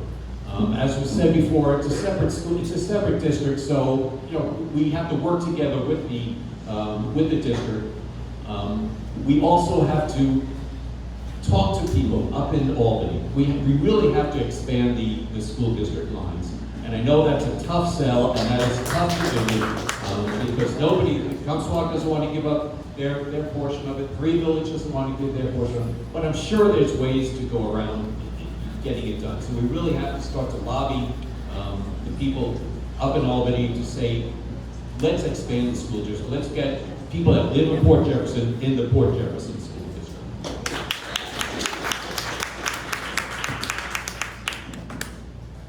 So I definitely support the schools as well. I'm a parent of 2 boys that currently attend Port Jefferson School District, one that graduated last year.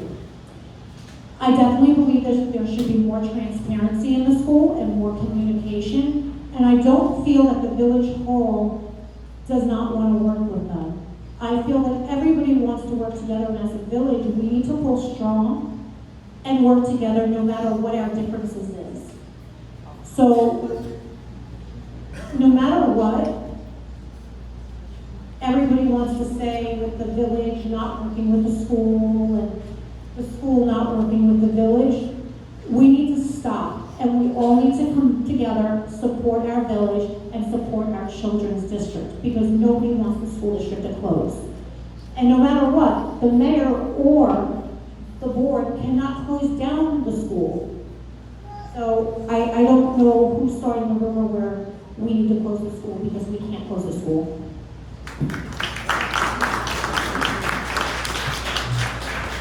No, you're right, Julie, we can't close the school, but we can do things to ensure that our schools stay open.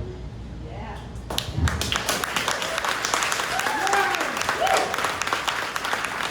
As a village, we can do things to make our village marketable to the young families. Things like putting together a Port Jeff welcome package with working with the Chamber of Commerce, the BID, and the local real estate agents and brokers. Conduct new resident nights. Let's welcome our new residents. Knocking doors, I met so many people that have moved here in the last year, the last 2 years, and they had a lot of questions, some basic questions. Let's have a new resident night that we bring in our new residents, welcome them with open arms as we should in this community and as we do, and inform them and educate them and show that we're a welcoming community to families. As a village, we can sponsor family events, after-school programs, and even student senior mentorships right here in Village Center. We need to collaborate with our Business Improvement District and our Chamber of Commerce to market the village with our top schools, waterfront lifestyle, and all of the amenities for children. Thank you.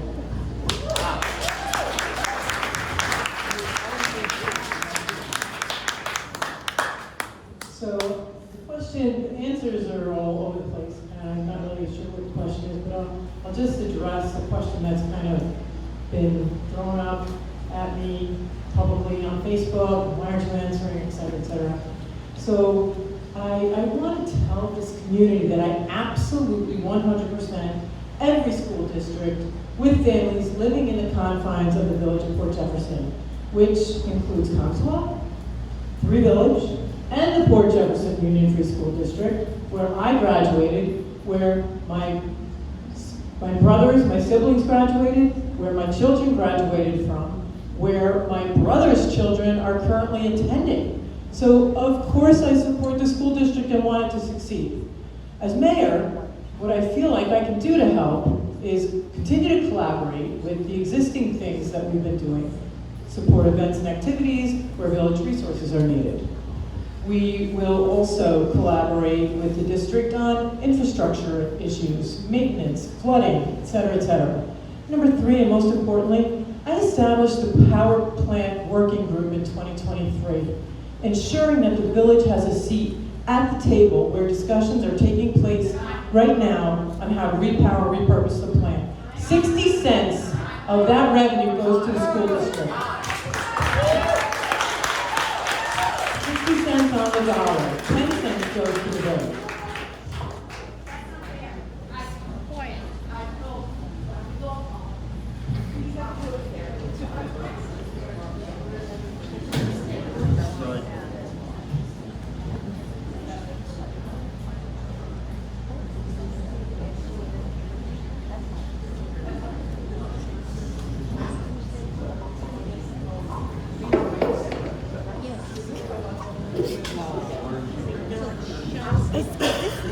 Mayberry RFD. This is Dr. Ellis. I think these running it.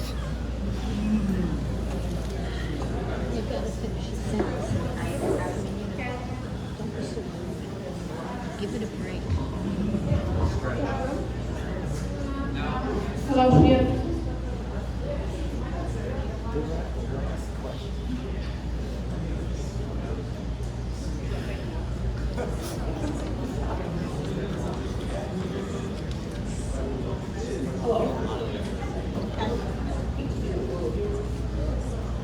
Okay, now we're going. Hello, Leah, you're killing me.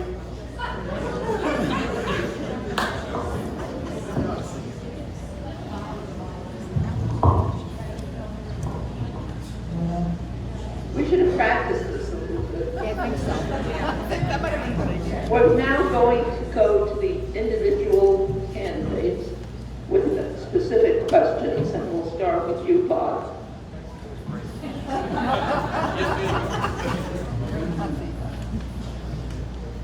What specific items have you implemented in the last 2 years of service that have made tangible differences with the quality of life of Port Jeff residents?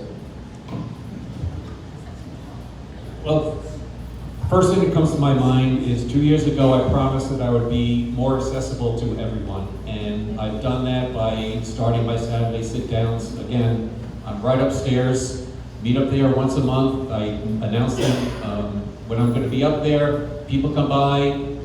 Sometimes they just shoot the breeze. Sometimes they have actual questions about the village, actual concerns. And it's an informal way for me to just get together with everybody, open door policy, and just answer their questions, find out their needs, and bring it back to the board, whatever that it may be. But again, I'm available to everybody. I promised I would be available to everybody, and I'm keeping that promise.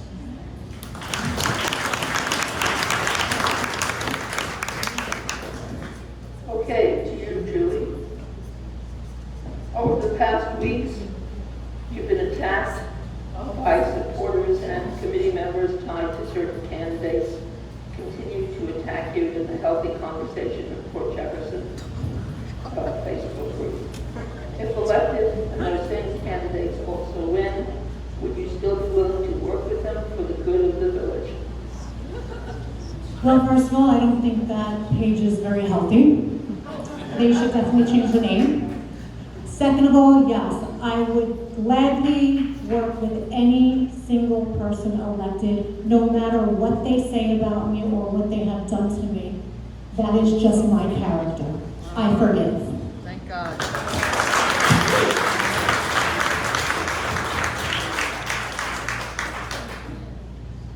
Kathy, I'm not sure who this writer is, but your campaign literature tells me nothing. So many misstatements, you never give specifics. How will you move forward with the bluff public referendum? How will you partner with nonprofits? How will you increase foot traffic for our business community? Yeah, it was supposed to be no comment. So. You're gonna have to repeat that one, please, Leah.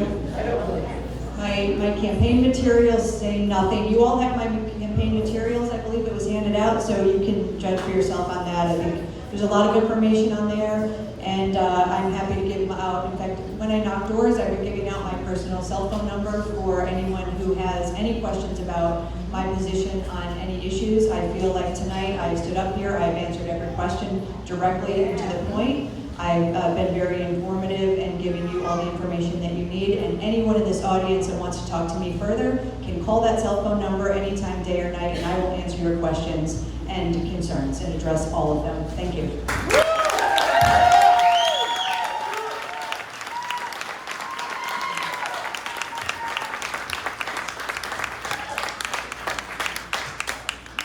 This village does not lack passion.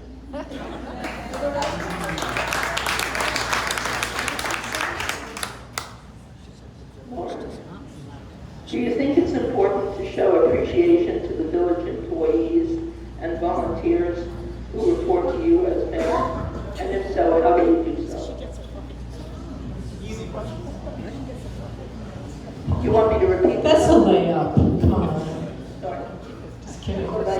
I got a question. Go with it. From the day I've stepped into Village Hall, opening up the front, the back door, and letting the residents come in freely, come and go freely, the employees have said they have felt like there has been a black cloud coming off away from Village Hall. So far, what we've done for our employees, we have cleaned up Village Hall. We hired a cleaning service that cleaned it. It was dusty as hell. There was dirt all over the place. We changed out the rugs and carpets. We painted, thanks to a grant from the Justice Clerk.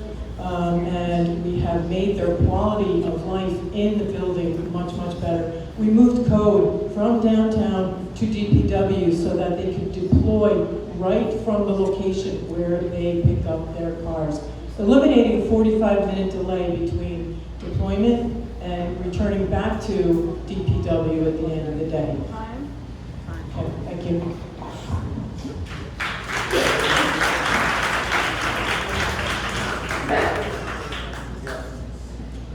Should the mayor be re-elected, how can you assure the residents that you could perform your duty as trustee to get things accomplished in a non-combative manner?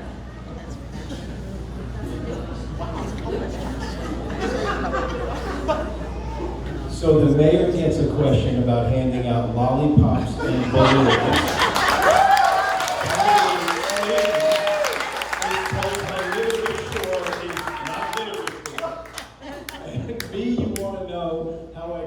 With Lauren, if I'm elected, because you said I was what? You deserve me. You need me.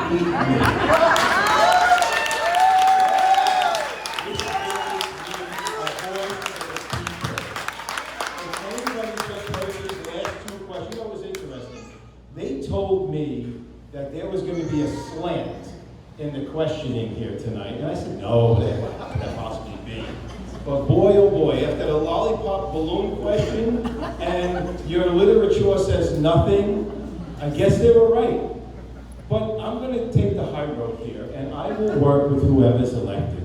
You know, fortunately for me, Bob Giuliano was a gem to me. He met with me, he gave me some really good advice about walking this village. Stan Laux had met with me month after month, helping me with my campaign.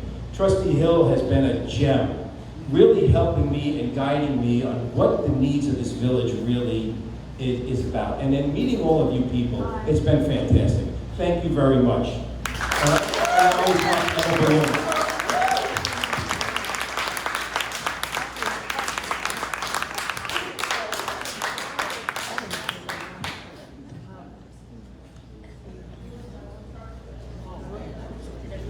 Okay, we're going to go with now the 3 minutes from each of you.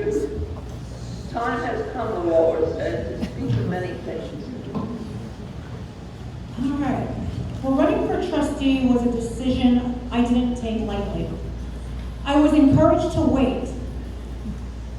Quoted, "Let me get you involved in the inner workings first. It'll be better if you run next year." But I knew in my heart that leadership isn't about waiting your turn. It's about showing up when your community needs you. I'm here now because Port Jefferson matters to me. This is why I'm running. I've been told what to say, what not to say, who I should associate with, and even who I shouldn't be friends with. I was even warned, quoted, "I don't want to have to hurt you or your campaign." I was even offered support. "Do this and I'll help you. I'll have someone door knock for you. They're really good at it." But I didn't want to do what they told me to do, and I didn't back down. Even got to the point where a certain individual refused to sign my petition. Not because they didn't believe in me, but because they were told by someone else not to, that asked me if they should sign, and the individual standing next to me said no. This is not how a community works. This is not how democracy should operate. This is nonsense, and it needs to stop, no matter who wins this election. I'm not afraid to stand up, and I'm not afraid to say no when it isn't right. I'm not afraid to say yes when I know it serves the greater good. I'm not here for politics, I'm here for the people of the village. Misinformation being spread to manipulate and divide this community will never stand in my book. Port Jefferson is home. Maybe I haven't lived here for 40 years, but this is where I'm raising my family, this is where I support my local businesses, and this is where I spend time building planning and getting involved through community efforts, and conversations with residents. I believe in transparent, smart planning, and I strongly support a referendum when it needs to be done for major decisions. The people deserve a voice. There might be things I'm not familiar with, but I'm willing and ready to advance myself through research, learning, and asking the right questions. That's what real leadership looks like. Being open and teachable and doing the work. We can preserve the charm of this village and build something even better through smart, sustainable growth, a thriving business district, safer streets, and stronger connections with our schools, our seniors, and our families. This is not just about maintaining what we have. It's about improving for the next generation. We won't always agree, and that's okay. What matters is how we come together in respect, with collaboration, integrity, regardless of political party. I am strong enough to lead and sincere to listen.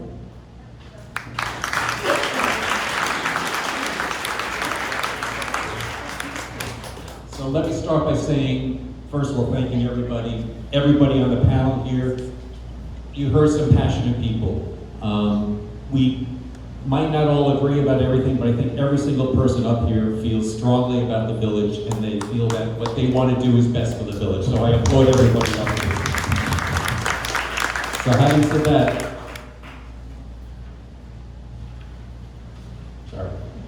I hope in the time we spent together I've given you reasons to re-elect me as trustee. I had the needed experience to help shape the future of our village. As trustee, I'll continue to protect and defend village zoning and planning laws and decisions. Assure that taxes, tax rates, assessment rates are equitable, sensibly, and sensibly structured. Foster and promote a strong, long-term partnership with local village businesses to maintain and grow the commercial tax base, which will minimize the tax burden on village residents. Continue my monthly Saturday sit-downs to meet informally with village residents to discuss issues or problems they may be experiencing. And I will advocate for all residents to address quality of life issues. Advance and maintain open communication. Village government must prioritize complete sharing of information with all residents, assuring that your concerns are heard, considered, and acknowledged. Resident inclusion is imperative. It's an imperative point that will be and must be maintained.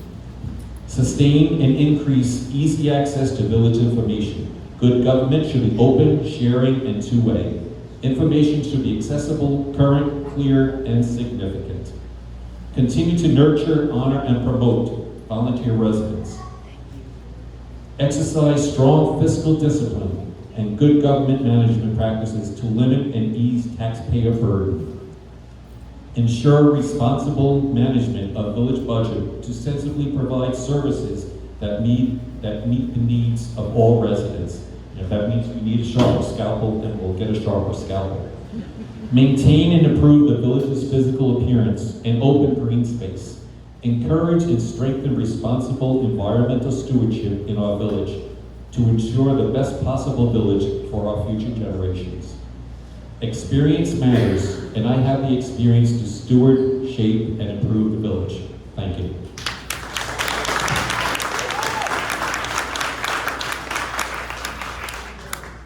This might not be a typical closing, but I endorse Bob Giuliano. He is a gentleman with class and dignity and preserves another term.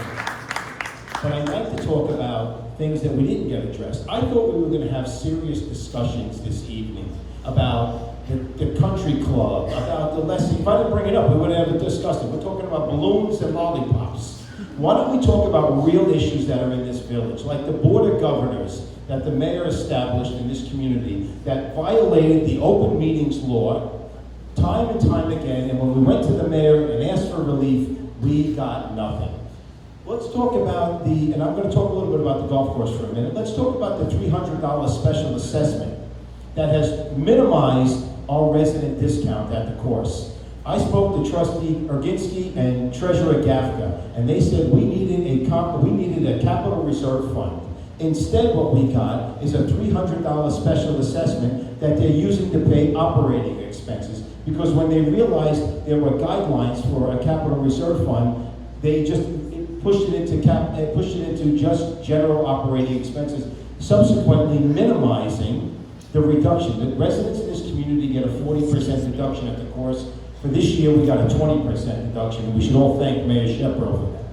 Now, the Board of Governors is constituted with more non-residents. So if you live in Smithtown, East Setauket, or Miller Place, you run our golf course. It's amazing to me that we have gone to the board time and time again asking for relief and have not gotten any. Stan Louch wrote bylaws. And in his bylaws, what he wrote was there were going to be elections. And curiously, those bylaws were never adopted because those elections were going to start pretty soon, and we're going to start to move out some of the non-residents out of their offices because they have just violated the open meetings laws for so long. How did we not discuss the power plant? I mean, it's just amazing to me. This is a major issue in our community. And if I didn't bring it up, we would have never discussed it. How did we not discuss the school district? And the current victims fund. Now, we all talk about supporting the school. Well, this administration should be lobbying Albany to support the funding, to help get additional funding for the school district to take care of that victims fund as much as we could get. None of that was discussed this evening. To me, I'm glad I did not take an ad in TBR and waste my money, because I have to be honest, I was very disappointed with this debate tonight. Because first of the conduct of the people, this is not acceptable. We are a nice group of people in a community. We should act with class and dignity, not this nonsense victimhood. I'm sorry, but thank you very much, and I hope I can win your vote.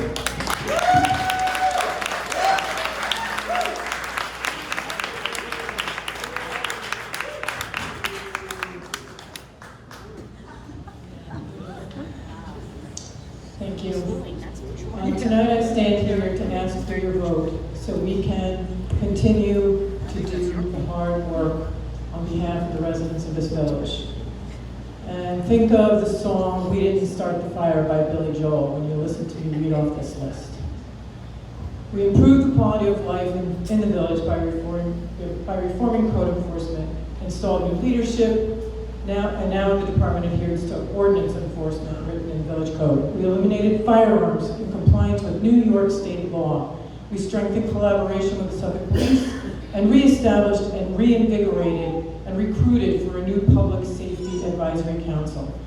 We addressed long-standing facilities issues and deferred maintenance throughout the village. Unlocked Village Hall, repairing every single roof in every building that the village owns, we had to fix. New floors, walls, ceiling tiles in the Public Works building, spackling, painting, cleaning, and installing new carpet into the former code enforcement space that had not been touched ever. Instituted weekly cleaning services in the Village Hall. Instituting village-wide storm drain cleanout, a project that is being paid for by a FEMA grant. Streamlining village operations for better resource management. Moved the Parks trailer from Barnum Avenue to the DPW yard. Then to East Beach for summer staff. Now Parks crew leaders work out of 88 North Country Road with DPW. We moved code enforcement from a second floor space in Village Hall to 88 North Country Road. All employees that deploy to the field in the village vehicles report to that building. We moved the treasurer's office to the former code enforcement office. We are moving the planning and building department into the treasurer's office for better resident access to staff, and relocation is underway. There's a thorough evaluation of all records in Village Hall for retention and removal to clear out the clutter. The walkway restoration and replacement in downtown parks. We cleaned out decades of overgrowth and weeds on East Beach Road, retaining wall planters and planted annuals at a wholesale cost, not retail. We eliminated parking administrator position for a savings of $200,000 a year and deployed tasks to existing staff. We directed the complete fiscal overhaul, which I identified. We brought in a new grants writer, and I want to give a shout out to one of our residents, Gary Zamek, because he's the one who introduced us to Lisa Maddow, who has single-handedly, well, with help from the treasurer, myself, clerk, and everybody, but we pulled back $1.5 million in grants, made village government more welcoming and transparent. We've established and reinstituted essential village committees through the Make a Difference program.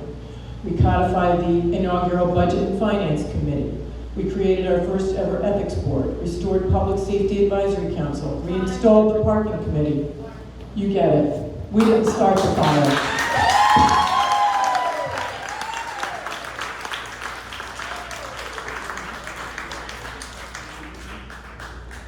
Port Jefferson is not just where we live, it's who we are.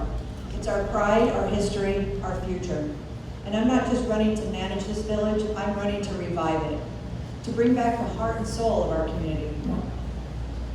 To make our neighborhood safer, I will create a professional, accountable public safety department that gets officers where they need to be faster and works with Suffolk County Police. Our officers will be trained, transparent, and rooted in community policing values, not just patrolling, but connecting with all of you. We'll use Suffolk County's real-time crime center and code red alerts to keep residents informed and protected with very clear standards for what triggers that alert. No more guesswork, just safety. But public safety is just one part of the story. We must revitalize our local economy. I will launch a Shop Port First initiative that rewards residents for spending locally, with punch cards, First Friday events, and customized village app showing where to shop, eat, park, and play. We'll streamline permitting, hold regular business roundtables, and support small business growth with smarter parking solutions like employee designated lots, shuttle services, and incentives for off-site parking partnerships. We will pursue smart development, not just growth, but purposeful growth, redeveloping blighted areas with charm, character, and oversight, while strengthening our tax base with thoughtfully designed mixed-use housing for students, nurses, young professionals, etc. We'll implement architectural review, density controls, and green space protections, all guided by public input from you guys. At the Country Club, we will open the doors wide, adding events, programs and pickleball, exploring a swimming pool option, making it a place for all of Port Jefferson and the residents, not just a privileged few. It must become a self-sustaining community asset that reflects our values and our families, including our children.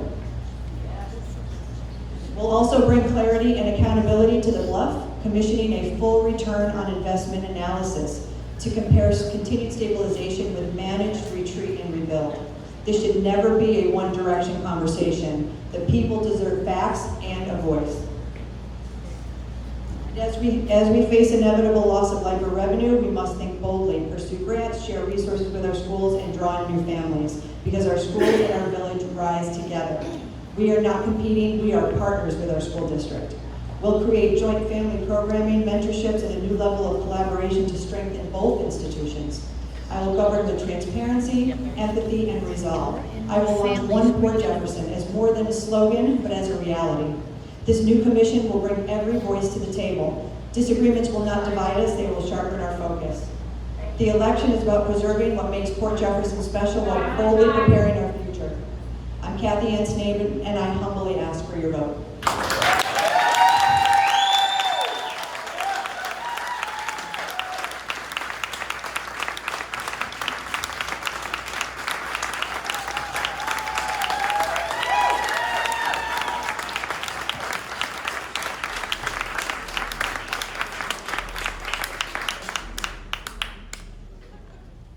We have now met, if we haven't known before, all of the candidates. We have been here tonight in the interest of democracy, regardless of our meetings. I think that we should all congratulate ourselves for coming out here and listening and participating in voting.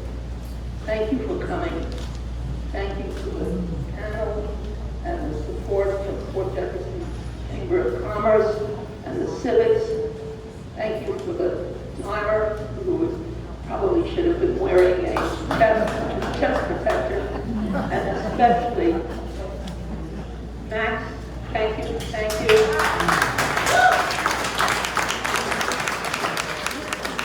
And heartfelt thank you and appreciation to those willing to withstand slings and arrows of public reaction.